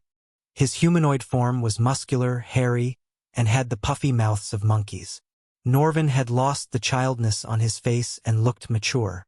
Alicia, on the other, looked as she always did, cold and distant. Everyone except the Hunter Guardians can stay outside. The Supreme Guardian will be with you shortly, said Alicia. The Guardians and the warriors from various factions left the hall, leaving a group of Guardians behind. Silence fell over the hall as they waited for the Supreme Guardian. A few moments later, Noah Winston, adorned in his new white knight armor, entered the hall. Noah radiated a much more powerful aura than he did a year ago. The noticeable thing about Noah was his hair. He cut his long raven black hair short and grew a stubble beard. Besides, he looked a bit tired and exhausted. The usual glossiness was missing on Noah's face due to the pressure and responsibilities of a Supreme Guardian. Leading one of the most powerful guilds took a mental and physical toll on him. Supreme Guardian. The group of Hunter Guardians knelt down to show their respect. Although Noah was weaker than them in terms of cultivation stages, his godly aura and leadership talents gained the Guardians' respect. Ultimately, Noah single-handedly pulled the Guardian Guild out of the hole the previous leader put the guild into. After the Dark Lord's interview with Nadia Hall, every organization put the Guardian Guild under the microscope. Many blamed the Guardian Guild for its incompetence and corruption. The revelation about Andreas being alive hit the world like a violent storm. It was always easier to put guilt on someone than prove them innocent. The Dark Lord's interview and the people's hatred toward the guild forced Noah to reveal the prophecy of the Dark Lord. That was the only way to calm the people down and focus on the real threat, the Dark Lord. But Noah himself hated the guild and Sky Hall for massacring innocent people 3,000 years ago. No matter what Andreas said, Noah refused to accept that killing many people was justifiable. This put a dent in the relationship between the teacher and the student. No one except Noah could rebuild the guild and simultaneously focus on stopping the Dark Lord. It was hard, especially when he and his mentor Andreas had different ideologies and plans to deal with the Dark Lord. Noah acknowledged the team with a nod. He flicked his wrist as a stone table appeared in the center. He went to the table as the team gathered around it. Alicia spread open the southern continent's map and the surrounding regions. An X mark was on the farthest west side of the continent, with nothing but an endless ocean. This ocean was unmapped territory for the rest of the world. Due to the constant lightning storms, tornadoes, and tsunami waves, no one ventured into this ocean. Since it was inside the void line, even the cultivators refused to venture into this part of the map. The previous nameless ocean was now called the Dark Ocean by the world because that was where the Dark Lord currently resided. The Dark Ocean was the only place next to the dark forest where the sun didn't shine. It's always dark there. "What did you learn?" asked Alicia. The group around her was the best of the best among the Hunter Guardians. Alicia sent them to learn about the Dark Lord's operations in the southern continent. The Dark Lord is building something on his floating mountain. He's been pouring resources and men into the construction. Judging by what we saw, I'd say he's building a castle for himself. "How is he keeping the mountain afloat inside the void line?" asked Norvin. "No idea." A Hunter Guardian shook his head. "What else?" asked Alicia. "According to the spies I placed in the southern continent, no one has seen him since Ithalon. If I have to guess, he'd be in the mountain. What are our chances if we are to attack the mountain now?" asked Norvin. "Not great at all." The Hunter Guardian slowly shook his head. "The mountain has 3 layers of defense as far as we have learned. The first and obvious one is located inside the void line. Second, the lightning storm around the mountain. Besides, the tsunami waves and tornadoes will make reaching the mountain impossible. Third, the dark figures flying around the mountain. They constantly guard the mountain. We cannot gauge their strengths. But if we have learned anything about the Dark Lord, he doesn't have weaklings under him." Alicia and Noah listened to the Guardian in silence. "Where does he get the materials to build his castle from? Can we place a Guardian as a builder?" asked Norvin. The Guardian sighed as he flicked his wrist. Soon, a skull appeared on the table. "Already tried that. And this is what's left of the 5 men I sent to spy on the Dark Lord." "So he knows about you?" asked Norvin. "If I was him, I'd know the Guardians will always try to hunt me down. It doesn't matter whether he knows about the spies or not," Alicia said. "We need to know more about him to get ahead of him. He puts us in a corner because he always knows more than he should." Alicia banged the stone table and turned her cold gaze toward Noah. "We should have killed him when we had the chance." "Calm down, Alicia. We didn't know Ghost was the Dark Lord. Also, we don't kill people. There'd be no difference between him and us if we go down that path. If you think we can deal with the Dark Lord without killing people, you are not right in the head. He slaughtered our men and sunk an entire island to the bottom of the ocean.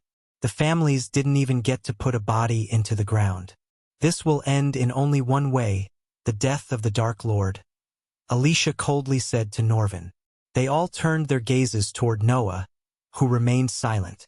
"Noah," Alicia said, "you have something to say. P1E's visit N0V1B in."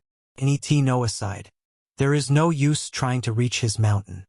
Putting a spy into the mountain is like sending them to their death." "The Dark Lord will find out," said Noah. "So what should we do?" asked Norvin. "The best thing we can do now is target his underlings. We need to know more about his order. Turn your focus on his order. I am sure if you find a small rat, it'd lead you to its hole." Noah ordered the Guardian. "You can take whatever you need from the armory. I am working on an efficient way to communicate with you through the void line. If it's successful, we can talk in real time." After dismissing the Guardians, Noah waved his hand as a throne appeared behind him. He collapsed down, sighing. He felt tired and exhausted. It had been weeks since he got a good night's sleep. Alicia came to him and helped him remove the armor pieces. "You should take some rest, Noah. What if we go somewhere for a day or 2? asked Alicia. "That does sound good. But I can't. I have too many things to deal with. You do know that the Supreme Guardian is allowed to take time off? You cannot be a no-show at Catherine's baby shower. Even Rowena is coming. Your entire family will be there.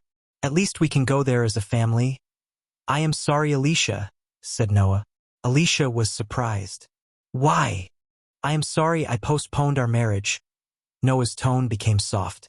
He took Alicia's arms and squeezed them gently. "You don't have to be sorry, Noah. I know the pressure on you. We will get through this, I promise." Chapter 754. Scheming against the Dark Lord in Royal Land. The evening sun cast long shadows on the kingdom. The slanting rays of the setting sun gave a warm orange tinge to the sky. The sky was ablaze with the fire of the setting sun. Bright city lights dazzled under the evening sky, adding an extra layer of charm to the capital. The pale crescent moon slowly rose in the sky like a silvery claw. The stars blanketed the sky, stretching to infinity. The occasional barking of faraway dogs and howling wolves broke the silence of the night. It was just another day for everyone in the royal land capital except for Lord Edmund Wright. He was excited to wipe out the Bradley family from the face of the world. After the Guardian Guild shut down the majestic alchemy chain and interrogated Lord Malin about his relationship with Ghost, many of the nobles used this as an excuse to cut ties with the Bradley family. Hence, the Bradley family lost most of their security contracts, which made the family slowly decline. Lord Edmund Wright led this surgical attack on the Bradley family from the front. He poached almost all the Bradley family's contracts. If that wasn't enough, Edmund wanted to take over the Bradley family compound and kill them all. Inside the Edmund family compound, Edmund Wright sat behind a long oak table. He stared at the mirror in front of him. A face with long red hair, hazel eyes, and an oval face stared back at him. He rubbed his hands together excitedly. He opened up a scroll before him with all the attack plans written on it.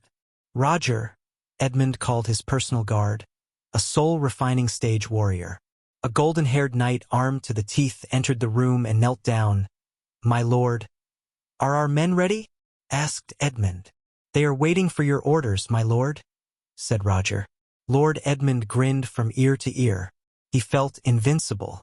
The Wright family had always been the bottom feeders in royal land. Thanks to the Dark Lord and the Guardian Guild, he was able to use the Bradley family's hurdle to increase the Wright family's power. He received instructions and financial aid to take out the Bradley family from a secret group of wealthy merchants. Under Noah's leadership, the Guardian Guild stopped all the backdoor dealings and off-the-books operations. He also removed corrupted merchants who used to be the biggest donors of the guild. These merchants formed a cult-like group to fight the Dark Lord in their own twisted way. Lord Edmund was just their pawn. Although he knew he was a pawn, he didn't mind being a pawn as far as his family could benefit. Since Lord Edmund planned everything in complete secrecy, the Bradley family had no idea about the upcoming attack. At least that's what Lord Edmund thought. "Let's begin then." Lord Edmund rose from his chair with a burst of laughter. "Bring the men here. I want to say some motivational words to them," said Lord Edmund. He always dreamt of leading an army in a war. Unfortunately, he hadn't gotten a chance to do so. He thought of himself as a great general. He spent day and night preparing a speech for his men. So he wanted to deliver his prepared speech before they departed. "As you wish, my lord." Roger bowed once again and left the room to bring the men here. Roger recruited adventurers as well as powerful mercenaries to aid them in the attack against the Bradley family, in addition to their own men. Lord Edmund took a few steps. He watched the city outside through his window. Looking at the sky darkening, he thought of the Dark Lord for some reason. Ever since the Dark Lord destroyed Ithalin, the darkness symbolized the Dark Lord.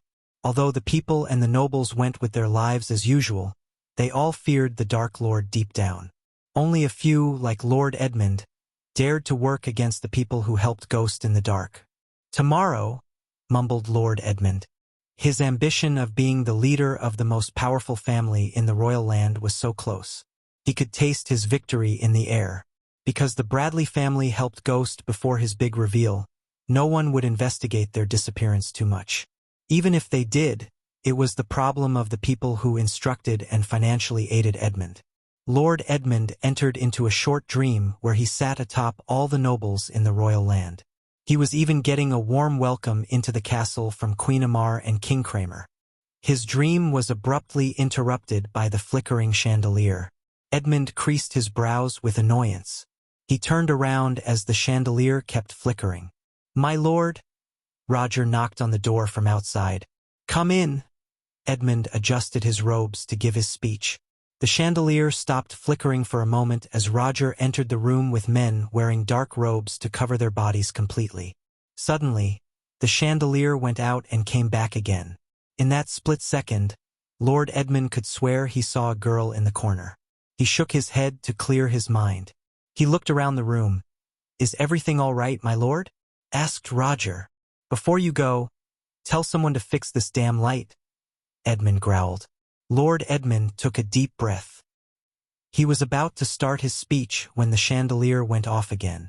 Everything became dark. Fucking fuck, Lord Edmund growled. He thought the light would return, but it didn't. Roger and his men had a bad feeling about the sudden darkness. Roger quickly flicked his wrist, conjuring a fireball in his hand. As soon as the flames appeared above Roger's hand, Edmund's eyes went wide. His heart skipped a beat as he saw someone standing behind Roger. Roger! Edmund shouted to warn Roger. However, it was too late.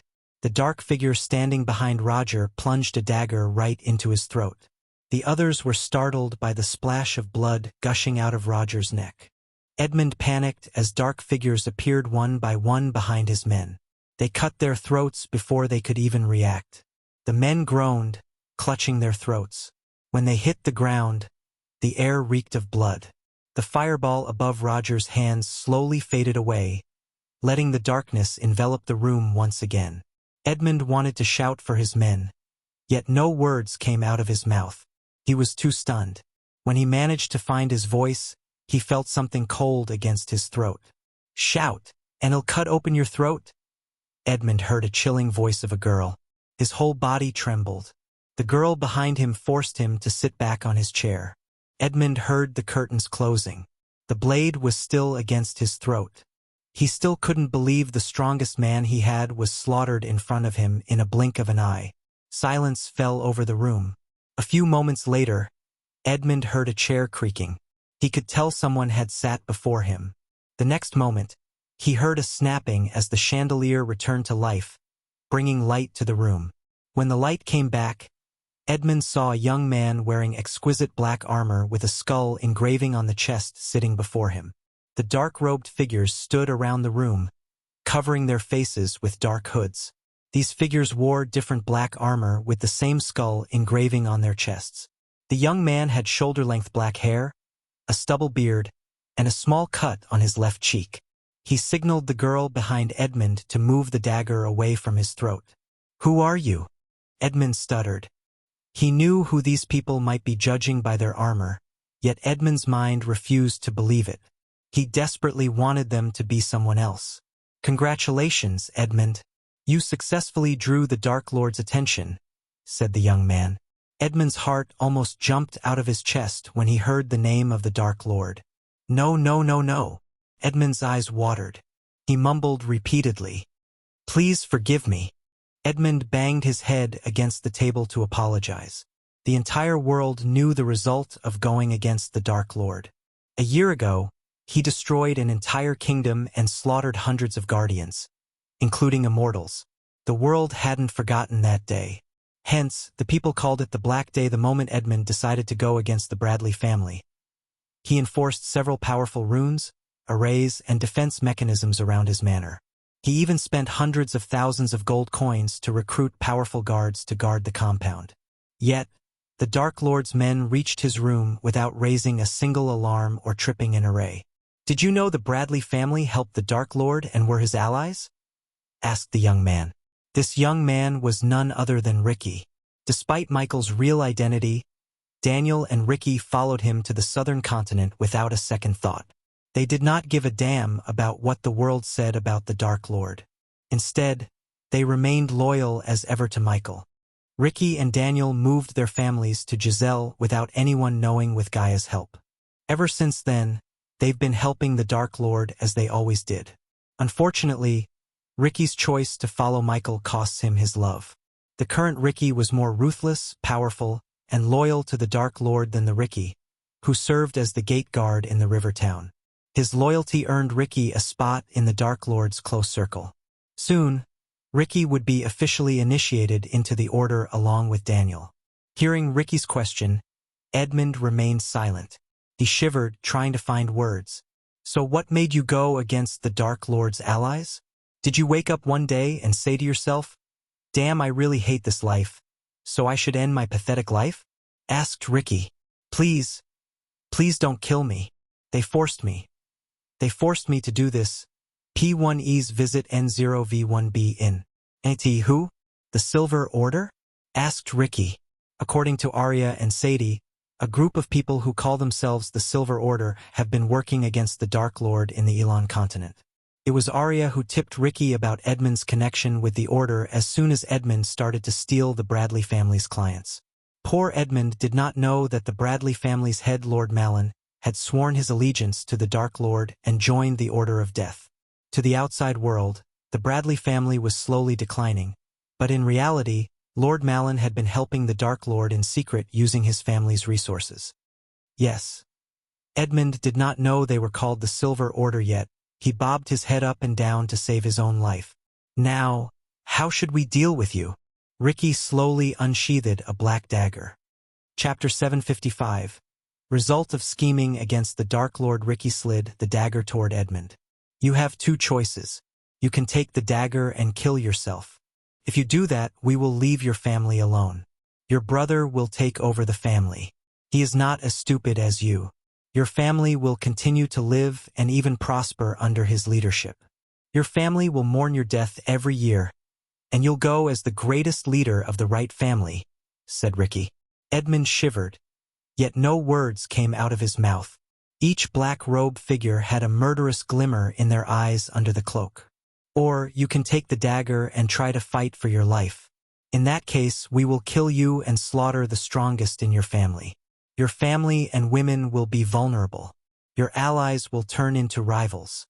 They will come to pick the flesh off the bones. Your women will be ravished and sold to the slave traders. Your kids will be orphans and forced to beg for a scrap of food. You will go down in history as the last leader of the right family, Ricky slowly said. You have 5 seconds to make your choice. Ricky leaned back on his chair. Edmund stared back and forth between the dagger and Ricky. 1, 2. Ricky began counting. Edmund slowly picked up the dagger. He had to make a choice for the sake of his family. At that moment, Edmund regretted everything. If he could travel back in time, he would slap the hell out of the person who roped him into going against the Bradley family. There was no fighting against the young man and the dark-robed figures around him. He was at the core formation stage, while each black-robed figure was at the soul refining stage. Any one of them could kill him without breaking a sweat. This group could indeed slaughter all the strongest men in his family. Judging by the young man's look, Edmund could tell he wasn't kidding.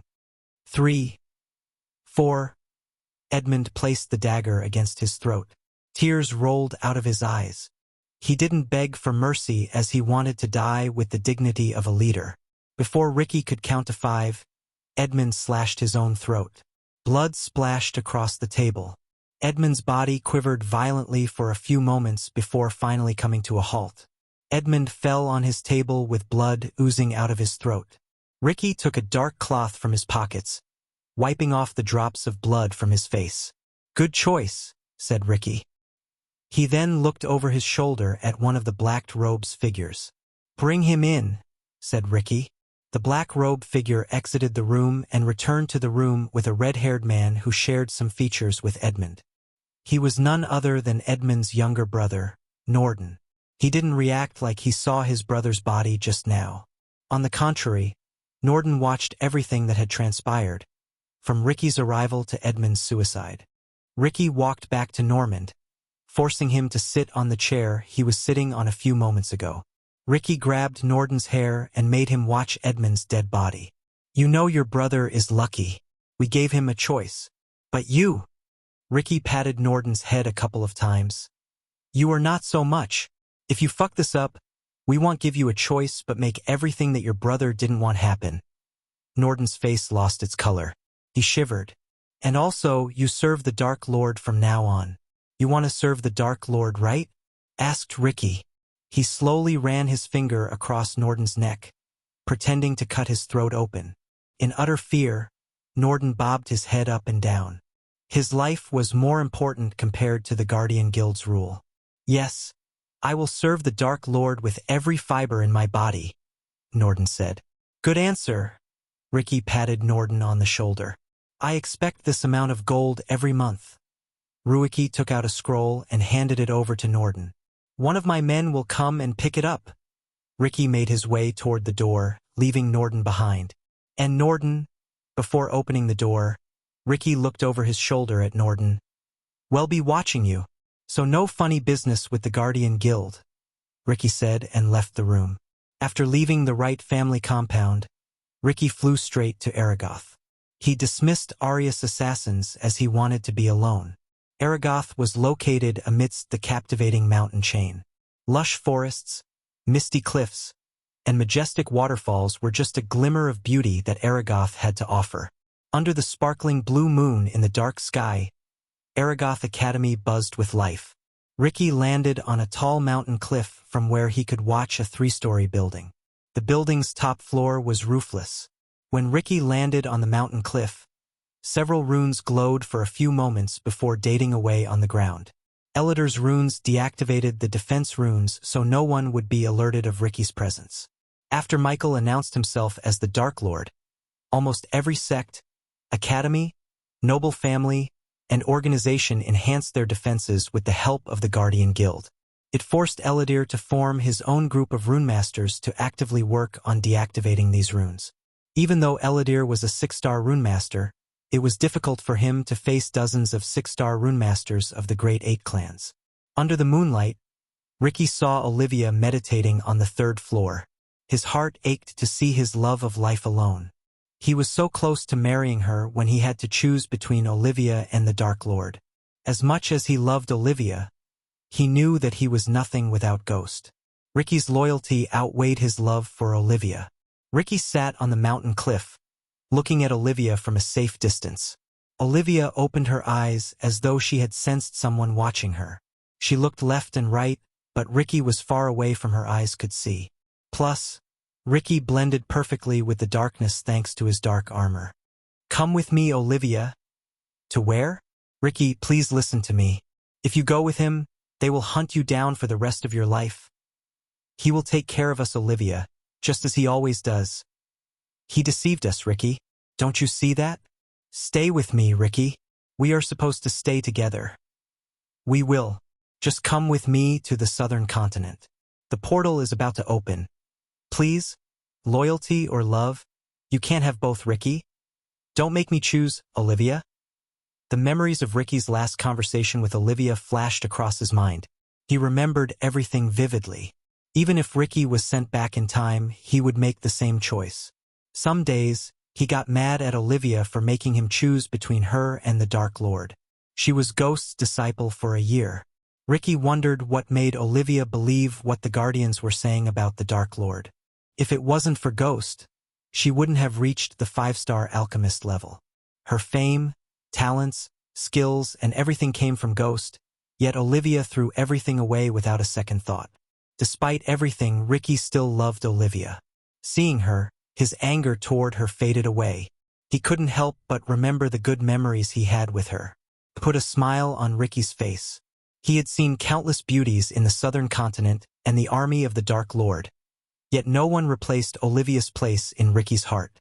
His whole family nagged him to marry someone else, but Ricky outright refused to even think about another girl. Ricky's deep love for Olivia and sadness in his heart put a knot in his cultivation path. Otherwise, he would have hit the fusion stage like most of the Dark Lord's subordinates. Ricky watched Olivia talking to a few nobles. After the Guardians shut down the majestic chains, they tried to recruit Olivia to produce potions and pills for them. However, Olivia refused to play any role in the war between the Dark Lord and the Guardian Guild. Even if she joined the Guardians, Ricky didn't think the Dark Lord would mind. He was at a point where he didn't need a potion or pill. A hall filled with arrays and contraptions refined pills and potions for the Dark Lord's army instead of alchemists. Olivia was about to leave the building when she turned around. She still had the feeling that someone was watching her. Seeing Olivas' reluctance to leave the building, Ricky stood up. He knew it was time for him to leave. He would be in trouble with the Dark Queen if someone found him. He took a deep breath, standing up. "Goodbye, Olivia." Ricky had a smile filled with pain and grief. He slowly ascended to the sky before disappearing into the clouds. After leaving the mountain, Ricky headed for the secret portal connecting Elon continent to the southern continent. Only those who were close to the Dark Lord knew the existence of these portals. These portals were the reason why Ricky and the Dark Lord's people could travel between the Dark Ocean and other continents without alerting the Guardians. While Ricky was flying toward the forest near the river town, he heard Daniel's voice in his head. "Where are you? Are you all right?" asked Daniel. "Yeah, I am on my way to the portal." "Something happened?" asked Ricky. "Damn it, Ricky. Did you forget? The Dark Lord will return to the castle soon. We need to finish things up here." "Shit, I almost forgot." Ricky smacked himself on the head. "Are you at Aragoth again?" Ricky was startled by Daniel's sudden question. "No," Ricky refused. "You know Azazel can see you wherever you are, right?" Ricky did not respond as he knew Daniel was right. "Don't get into trouble, Ricky. Come here as fast as you can," said Daniel. Ricky hastened his pace. It had been a year since they saw the Dark Lord. According to Azazel, he would return to the castle soon. Therefore, the entire castle and all of the subordinates were under pressure to meet the Dark Lord after such a long time. Chapter 756. Return of the Queen. While Ricky was heading for the Dark Ocean, two giant trolls were rampaging through an empty, barren land. One could see nothing but barren land except the two trolls. One troll was icy blue that stood 12 feet tall, while the second was red and stood at least 15 feet tall. These trolls sported a set of large tusks on the edge of their faces. Each troll had a big and heavy stone totem engraved with a rune that granted it a specific elemental power. The blue one, for example, had a totem that granted it ice elemental power. In stark contrast, the red troll's totem granted it elemental fire power. Despite their elemental differences, the trolls had a common enemy and glazing anger within their eyes. The ground contained several crates due to the trolls hitting the ground with their heavy totems. Of course, they missed their targets. Otherwise, the trolls wouldn't be roaring and swinging their totems left and right. With their gigantic bodies and half-immortal stage cultivation, these trolls could reduce any kingdom in Elon to the ground. Fortunately, these trolls were trapped within a pocket dimension. "Is that all you got, you fucking ugly pieces of shit?" At that moment, an annoyed voice echoed through the barren land. The trolls roared in anger as though they had understood the meaning of those words. A young woman clad in shiny black armor with a skull engraved on the chest descended to the ground. Her armor glistened under the starry sky. One could see runes radiating a dim light on her armor. A dark skull mask covered her face, but a few strands of raven black hair escaped the mask and flowed down on her shoulder. A long black scythe dangled on her back while she held a crimson-red spear in her hand. Her long black coat covering the shiny armor fluttered in the wind. The trolls roared, looking at the young woman. They banged the ground with their totems to vent their anger. The girl slowly removed the skull masking, revealing her angelic face. She was none other than Gaia herself without wearing the mask of Elia. It had been a year since she wore that mask. For the last 11 months, she had been going in and out of this pocket dimension, searching for the Dark Lord's armor piece. She hoped she was getting close to the armor piece. She cursed the past Dark Lord for filling this dimension with all kinds of weird yet powerful enemies. Without the teleportation scrolls proved to her by the Dark Lord, she couldn't have reached this point. Gaia closed her eyes for a moment as the golden spear turned jade. The spear let out a sizzling noise, reacting with her poison. Gaia threw the poison-covered spear at the blue troll. The spear soared through the air. The troll swung the totem in its hand to deflect the spear, yet it was too slow. The spear hit the troll in the chest. "Grhh," the troll roared. Meanwhile, the red troll opened its mouth, breathing fire like a dragon. Gaia simply raised her hand, summoning a jade shield around her. The fire brushed past the shield. She slowly walked toward the fire-breathing troll. The blue troll was too focused on pulling out the spear stuck into its chest. "Ark!" the fire troll roared. It raised the totem high in the air to bring it straight down upon Gaia. When the totem was just a few inches away from her head, she dashed at the troll at lightning-quick speed. The troll did not expect her to disappear suddenly. She leaped into the air. In mid-air, she took the scythe from her back and plunged the pointy end into the troll's neck. The troll roared as boiling hot blood splashed out of its neck. She dropped down from the troll's neck, holding the scythe tight.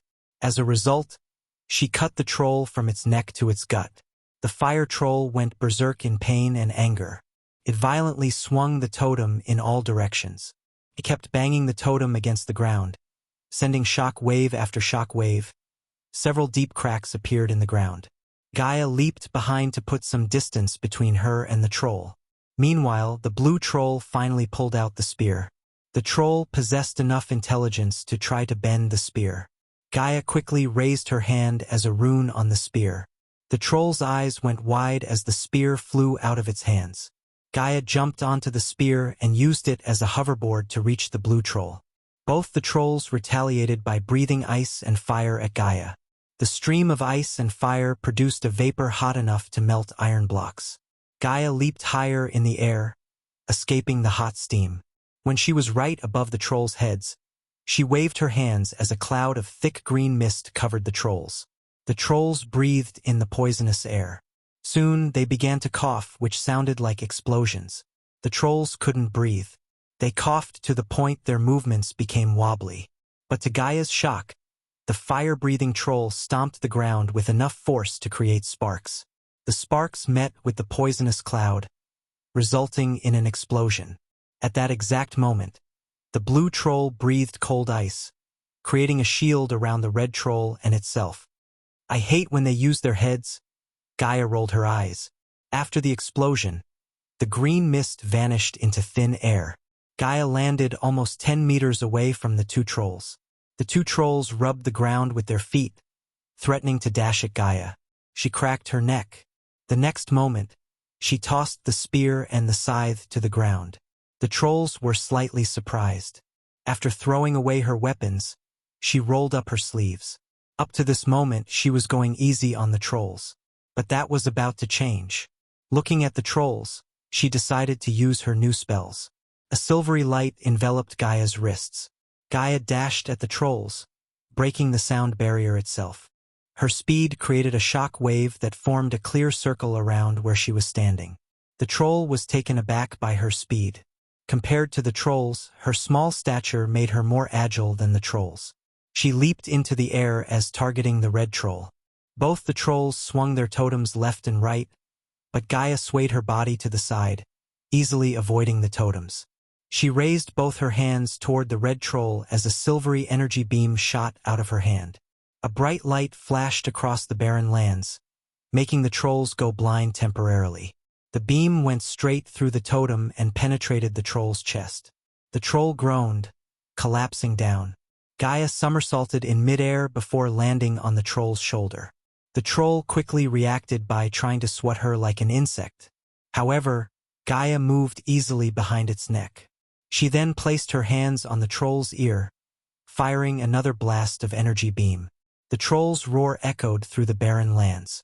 Anyone could tell how much pain the troll was in by its roar. Gaia did not show any mercy. She fired another energy beam, but this time, she aimed at the blue troll through the hole in the red troll's head.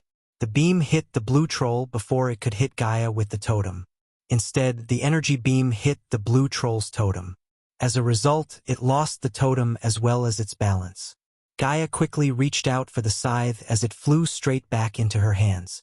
She swung the scythe with enough force to cleave the troll's head right off its shoulder. Hot blood splashed across the ground and on her face. The troll's body twitched uncontrollably. Seeing the troll's death, the other roared with fury. Its eyes lit up with icy blue energy. Its power shot through the roof. Within a few seconds, the troll went from half-immortal stage level 2 to level 5, which meant the troll had become 3 levels stronger than Gaia. The troll's sudden power-up did not surprise Gaia. She was prepared to face it. She was about to fight the blue troll when an ethereal cobra made of crimson-red energy descended from the sky. The troll was completely off guard. The snake was several times bigger and more powerful than the troll. To Gaia's shock, the snake coiled around the troll, making the troll roar in agony. The snake slowly squeezed the troll as it started to puke blood. Blood and guts gushed out of its body. Little by little, the troll lost its life to a gruesome death. Finally, The light of life faded away from its eyes. When the snake faded away from existence, the troll turned into a bloody mashed pulp. The air reeked of its blood and guts. Gaia rolled her eyes. She swung the scythe to remove the blood on its blade. "I had that under control." Gaia raised her voice. For a few moments, she heard nothing. Silence fell over them until a gentle yet dominant voice answered Gaia. "You were taking too much time," said the voice. Gaia slowly turned around to see a woman resembling Gaia and wearing the same armor as her descending from the sky. "No, I wasn't, Mother," Gaia said with an annoyed smile. Still, Gaia didn't forget to greet Adelia with a big bear hug. Just like Ashton Kane said, Adelia revealed herself right after Michael revealed himself to the outside world. Gaia met Adelia when Michael moved the floating mountain to the southern continent. Since Michael had a cure for vampirism, he cured her without breaking a sweat with the system's help. However, no matter how many times Gaia asked, Adelia never told Gaia about her real father. To everyone's surprise, Adelia was already a half-immortal on the verge of entering the immortal stage when they met her. Ever since she joined the Dark Lord's army, Adelia had been helping the Dark Lord find the god-killing arrows. A year later, Adelia found one with the help of the Dark Lord himself. Chapter 757. City of Mvarian. Gondolin's capital Mvarian was the richest city in the entire world. This was where the Empress of Ar-Nithroel Grimfield resided. The city brought shame to the starry sky with its lit-up streets, houses with golden chandeliers, and various lights. From a distance, the city looked like a gem mine filled with various colors of glistening stones. The city reeked of richness. Skyscrapers littered the skyline. The golden wheat field blanketed the land outside the city walls like a golden blanket. Farmer villagers were built within the wheat fields, and these villages made some cities in Elon look like villages. Streets connecting each village and avenues inside the city walls were paved with glistening white stones, giving the pavement a look of a diamond. The city was extremely clean. One would fail to see a single piece of trash on the street. Even the alleyways between two buildings had glowing streetlights to prevent unwanted crimes. Anyone who hadn't visited Mvarian would immediately feel like they stepped onto a fairyland because of its surroundings. The north, west, east, and south had a snowy mountain, a lake surrounded by lush forest, waterfalls, and flower fields, respectively. Elves had the majority in Mvarian, but that didn't mean the city had fewer other races of people. On the contrary, the entire Gondolin thrived because of its multi-ethnicity culture, especially in Mvarian, where one could see almost every race walking down the streets peacefully. Even the dark elves and the elves lived in harmony in Gondolin, thanks to the Empress' firm yet fair rule. The city was littered with architectural marvels. There was a grand structural marvel every 2 avenues. For instance, the Empress built a lotus-shaped building that stood 200 meters tall just for the farmers to sell their produce without needing a middleman. This building would open 2 times a month for the farmers. The Empress charged no tax whatsoever for the farmers who sold their produce in the farmers' market. Another example of an architectural marvel was a building built in the shape of a longsword. This building was one of the tallest buildings in the entire world. The building was 300 meters tall from the hilt to the pointy end. But all these buildings were nowhere close to the majestic castle at the city's edge. The castle was built overlooking the entire city atop a man-made hill. Countless broad, round towers dwarfed everything below them. Walls made of slightly glistening white stones, and these walls connected every tower. These walls contained neatly scattered windows and holes for archers and artillery. Even the tallest buildings in the city looked tiny in front of the castle. Granted, there were a few grand big castles in Ar, but this castle would still be bigger and grander than all of them combined. The castle contained several portals to travel from one place to another in the castle because it was too damn big. Without a magically enhanced map and a special rune, a newcomer to the castle would surely lose their way. On top of its majestic architecture, no one had besieged the castle since it was built almost 5,000 years ago. More accurately, no one had tried and lived to tell tales. Everyday people would just line up to meet the Empress. Despite her busy schedule, the Empress allocated 3 hours to meet her subjects to hear their hardships if they had any. She was the most beloved empress of all time. People just adored and worshipped her as a goddess. Unfortunately, the people had to wait for a few days as the empress left the kingdom to meet with the supreme guardian in a secret location. Because of her visit, she missed the annual alchemy competition that's happening in the capital. The last alchemy competition ended up with no winner. Instead, they were attacked by the vampires. It was a black day in the alchemy world. Almost half the alchemists were wiped out by the vampires that day. Only a few survived, thanks to Noah Winston, the current Supreme Guardian. After Ghost revealed himself as the Dark Lord, many theorized that he orchestrated the attack on the alchemist competition from the beginning. The world turned everything Ghost did into an evil, messed-up story. The worst thing was that the world believed everything because the Guardian Guild before Noah took over ensured the people believed everything. However, Noah put a full stop to false stories. The alchemy competition was held in a building made of jade glass. The building resembled a lotus. Each petal had shops, homes for the rich, and halls. Since the alchemy competition attracted thousands of people, the committee decided to hold the event in the center where even 100,000 people could comfortably sit and enjoy the event. Today was the second day of the competition. The rules and format of the competition did not change, but the judges did. Last time, they invited Ghost, Adavin, Gabriel, and Hendrix Gardner as the judges. Obviously, they couldn't invite Ghost this time. So in his stead, they invited the current youngest 5-star alchemist in Elon Continent, Olivia Palmer. Hendrix Gardner and Asian accompanied Olivia Palmer on the stage. Hundreds of fledgling alchemists occupied the stage below them. Since they weren't as experienced as the alchemist who died last year, the competition committee decided to give relatively easier formulas.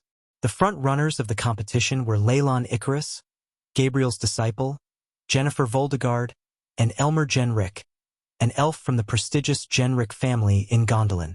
After a year of rigorous practice, Leylon and Jennifer had almost reached the 4-star level. Everyone in the arena was focused on Jennifer and Leylon. Although Elmer performed well enough to reach 3rd place, his technique and purity level did not earn him people's confidence. The elves cheered for Elmer since he was their kind, but they did not have any hopes for him to win the competition. "This time, I'll honor my teacher by winning this competition," said Leylon, standing on the field next to Jennifer. "Last time, the competition was rigged. I was robbed of my 1st place," Leylon complained. The hall had an array to prevent the cheers and outside noise from the spectators from reaching the competitors. However, if the crowd was silent, they could hear any sound from the field. Unfortunately, they were still buzzing as they failed to hear Leylon's words. Jennifer tried to remain calm. Even though she was a clone of the Sky Hall, she had her own thoughts and feelings. Hence, she felt annoyed by Leylon's constant nagging. "We both knew Noah was winning last year," said Jennifer. She glanced at Elmer for his thoughts, but the elf was busy cleaning his jade table. "Sorry, I didn't know that. But hey, I also knew your sister was working for the Dark Lord," snickered Leylon. Eve Voldegard was one of the people who followed Ghost to the southern continent despite what the world said about him. Because of Eve's decision to follow the Dark Lord, the Voldegards were forced to disown Eve. As far as the Guardians were concerned, she was a criminal for following Michael. Noah did not punish the Voldegards for Eve's choice. However, they were secretly monitoring the Voldegard family. "Don't talk about my sister," Jennifer gritted her teeth. Not that Leylon's words angered Jennifer, but if the real Jennifer was here, she would have gotten angry. Thus, the clone did the same to play her role correctly. "What was the committee thinking when they decided to allow you to compete?" Leylon growled. "Why do you care since you are so sure about winning the competition?" Jennifer replied. "Humph," Leylon snickered. On the other hand, Elmer remained silent without putting his nose into their conversation. Instead, he cleaned the jade table spotless as though he hated dust on his table more than anything. The jade table reflected his clean-shaven face with blue eyes, a square jaw, and striking golden hair. Elmer was not a talkative type. Since the competition had started, he barely spoke. Finally, the crowd became silent when the bell rang. Everyone quickly shut their mouths as the alchemists' bodies tensed. They all looked at the judges. Aishin rose from his chair and made his way to the edge. He glanced over the field with the alchemists. It's my honor to welcome you all to the second day of the competition. Once again, I have to thank Her Imperial Majesty for providing us with such an exquisite venue and protection. We couldn't have done this without Her Imperial Majesty's aid, especially what happened last year. As before, please mourn for the lost ones for a minute in silence. Please. The crowd rose from their chairs to pay their respect to the alchemists and people who lost their lives at the competition last year. Silence swept across the arena. The people closed their eyes, lowering their heads. Thank you. Aishin's words broke the silence. Without a further ado, let us begin the second stage of the competition. To start it, I'd like to welcome the youngster 5-star alchemist in the Elon continent and the head of alchemy in Aragoth, Miss Olivia Palmer. As soon as Aishin united Olivia to the front, an awkward silence occupied the arena. Few mumbled something under their breath. Everyone stared at Olivia with different looks. Some admired Olivia for not following the Dark Lord, while some had hostile looks as they thought she supported the Dark Lord in the shadows. Olivia was used to their gazes. She took a deep breath and walked to Aishin's side. Thank you for your good words, Lord Aishin, but I must remind the world that I am not the youngest 5-star alchemist. We all know who the youngest is. People gasped in shock. They couldn't believe the guts of Olivia to speak such words. Even Aishin and Hendrix were startled by her words. All I wanted to say is, do not let the past and one person's actions pollute the beautiful world of alchemy, Olivia calmly said. Your challenge for the second round is you have to brew the Lucid Dreams potion in under 2 hours. To help you brew it, you will receive the recipe and 3 batches of ingredients. As the competition began, several people were on their way to kidnap someone important. These figures were using the forest outside the city as their cover. With their black armor, they perfectly blended with the environment. The competition was really cursed as it attracted the wrong crowd for the second time. Chapter 758. Yet another alchemy competition. Lucid Dreams potion was just a standard 2-star level potion. However, it contained several intricate, complex steps to brew it without the cauldron exploding on an alchemist's face. Rich, noble kids consumed this potion as a kind of drug to have a dream of their desire. Elmer noticed 3 batches of ingredients materializing on his table. Each batch contained 1 sprinkle of sweet aniseed, 1 tablespoon of snowy clove, 6 bits of sun shiso, 4 teaspoons of winter seed, and 1 cup of knot petal. Piece of cake, Leylon snickered. As the last disciple of Gabriel, he could brew such a simple potion in his sleep. Every challenge Leylon tackled boosted his confidence to another level. In Leylon's excitement, he failed to notice Elmer's strange, amused smile. The smile disappeared as fast as it appeared. Beat the sweet aniseed as you do with your enemies and put the result in a container, Leylon mumbled under his breath.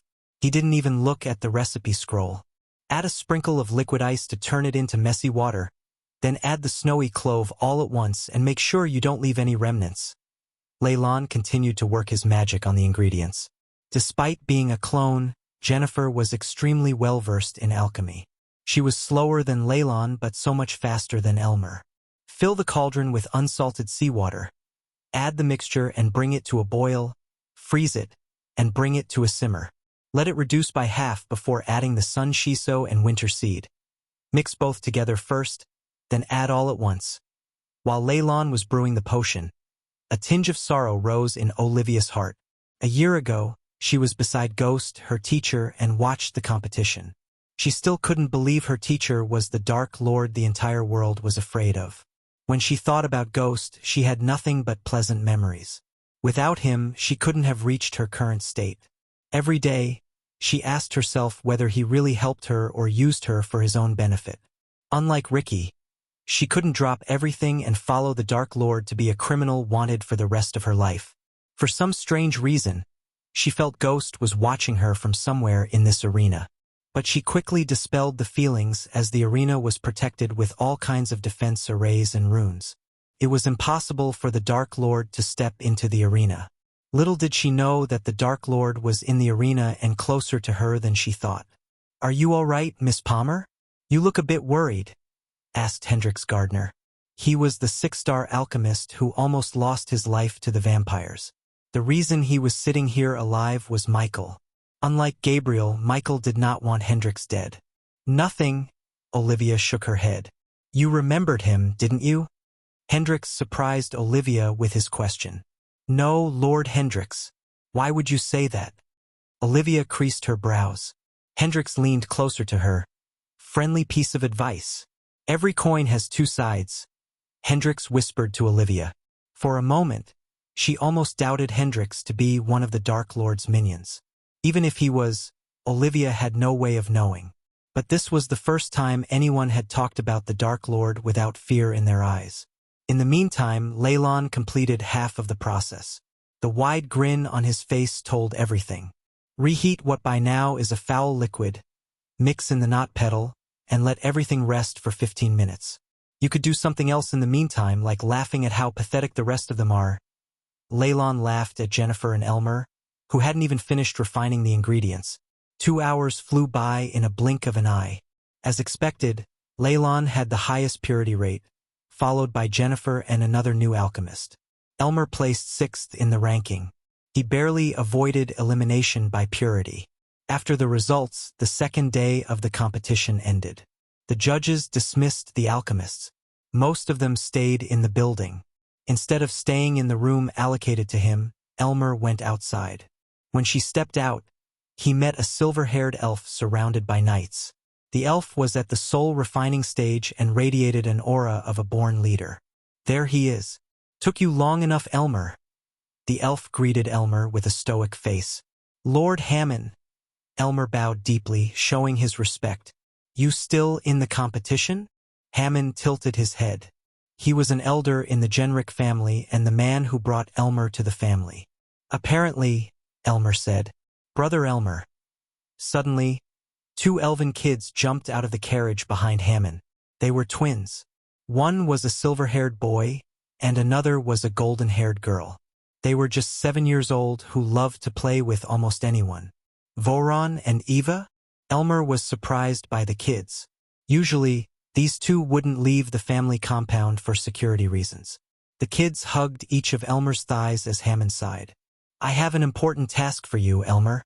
You need to get them to Genrick family safe house. Did you win Brother Elmer? Nah, he lost. The kids played with Elmer. Why me? Elmer asked Hammond. Because I said so, and I must be somewhere else, said Hammond. You expect me to ride in the carriage with them? Yes. We cannot fly until we cross the border, remember? Looking at Elmer's worried face, Hammond patted him on the shoulder. Quit worrying. My guards will be with you all the time. Just take a quick nap inside, and when you wake up, you'll be at the manor. It's not like I have a choice. Elmer rolled his eyes. Come on, kids. Get inside. Elmer pulled the 2 kids away from his legs by their collars. That's the spirit? Hammond patted Elmer on the back as Elmer opened the carriage door for the kids. I will see you soon, Lord Hammond. Elmer bowed before getting inside the carriage with the kids. Hammond signaled a couple of his men to get on the carriage. Inside the carriage, Elmer sat in silence without indulging the twins in their silly games. The carriage slowly moved away from the arena, leaving Hammond and his men behind. Something felt off to Elmer. The twins were the heir of Genrick family, yet Hammond only sent 2 guards with them. However, a bigger party might attract unwanted attraction. No one would bother to think twice about a carriage with 2 soul refiners in the R continent. When Elmer thought like that, Hammond's actions made sense. Elmer looked at the sky from the window. The sky was unusually cloudy as though heavy rain was due. He hoped to reach the manor before the rain. Brother Elmer, come play with us, said Voron. He climbed on Elmer's back and played with his pointy ears. Since they were kids, their ears were not as pointy as Elmer's. Instead of playing, why don't you 2 meditate? It's good for both your brains and souls, said Elmer. The kids shook their heads as Elmer expected. He let them do whatever they wanted and focused on the bustling streets. As time passed, they exited the street. The lush green field was in stark contrast to the busy streets of Mvarian. Soon, the field extended into lush forest. Everything became dark after they entered the woods. The forest was small, thick, and blooming. Its canopy was eclipsed by alder, larch, and ash, and twinkling lights bursting through their crowns allowed for a mosaic of shrubs to claim the brittle leaves on the ground below. Swooping tree limbs held onto every tree, and a range of flowers clung to any space they could find and looked almost out of place in the otherwise mundane terrain. A cacophony of beastly noises, predominantly those of insects and critters, filled the air, and were accompanied by the occasional sounds of large animals in the distance. Elmer savored the sight and silence outside. He trained himself to ignore the two annoying kids and focus on something else. For example, the elven rune in the Genric family underground vault. This particular elven rune favored the fire element. Thus, anyone who wields the rune would gain an unimaginable amount of increase in fire manipulation, which was crucial to every single alchemist. The Genric family had been protecting the rune for centuries. Only the core family members had access to this rune. Winning the alchemy competition was one way of getting access to the rune. That was one of the reasons why Elmer decided to compete in the competition. As Elmer was focusing on the passing trees, his ears twitched. "Do that again," Eva shouted excitedly. Elmer heard rustling wind and a strange howling sound. "Did you hear that?" Elmer heard the guards outside murmur. "I think we've been followed," said another guard. The two kids were too busy playing with Elmer's ears to hear the guards. "How far are we from the border?" asked a guard. "Not very far," said the marriage driver. Elmer realized something was wrong. He creased his brows. "You too?" Elmer grabbed the kids by their necks as though they were his kittens. "Stay here," said Elmer. "Are we going to play hide and seek?" asked the boy. "Kinda." Soon the carriage sped up. As a result, the carriage bobbed up and down. The ride became extremely uncomfortable. Elmer grabbed his seat tight to balance himself. "We are being followed." "I see figures in the woods," said a guard. His voice had a tinge of panic. Suddenly, Elmer heard a thud. "Hey!" Another cry resonated in the area but was cut short abruptly. Elmer felt the carriage slowly coming to a halt. "Why are we stopping?" asked Eva. "Aren't we playing hide and seek?" asked Elmer. "Really?" The kids' faces lit up. They had been nagging Elmer to play with them since they first met. So when Elmer agreed to play, they were so excited. "Yes, I am going to close my eyes, and you are going to hide within this carriage?" "Ah, where do we hide in here?" Eva complained. "I don't know, but that's the rule. To make it a fair game, I will step outside," said Elmer. Having no choice, the kids nodded. Finally, Elmer opened the door and stepped outside the carriage. They were in the middle of nowhere. When Elmer walked to the front, he saw an arrow sticking through the driver's head. The very next moment, several figures dressed in dark armor stepped out of the shadows. Each of them was at the soul refining stage level 5. Elmer counted at least 12 of them standing around him. "The kids inside?" one of the dark-armored figures asked Elmer. "Hand them over to us and we will kill you painlessly," the figure threatened Elmer. Michael will make his appearance in the next chapter. Stay tuned.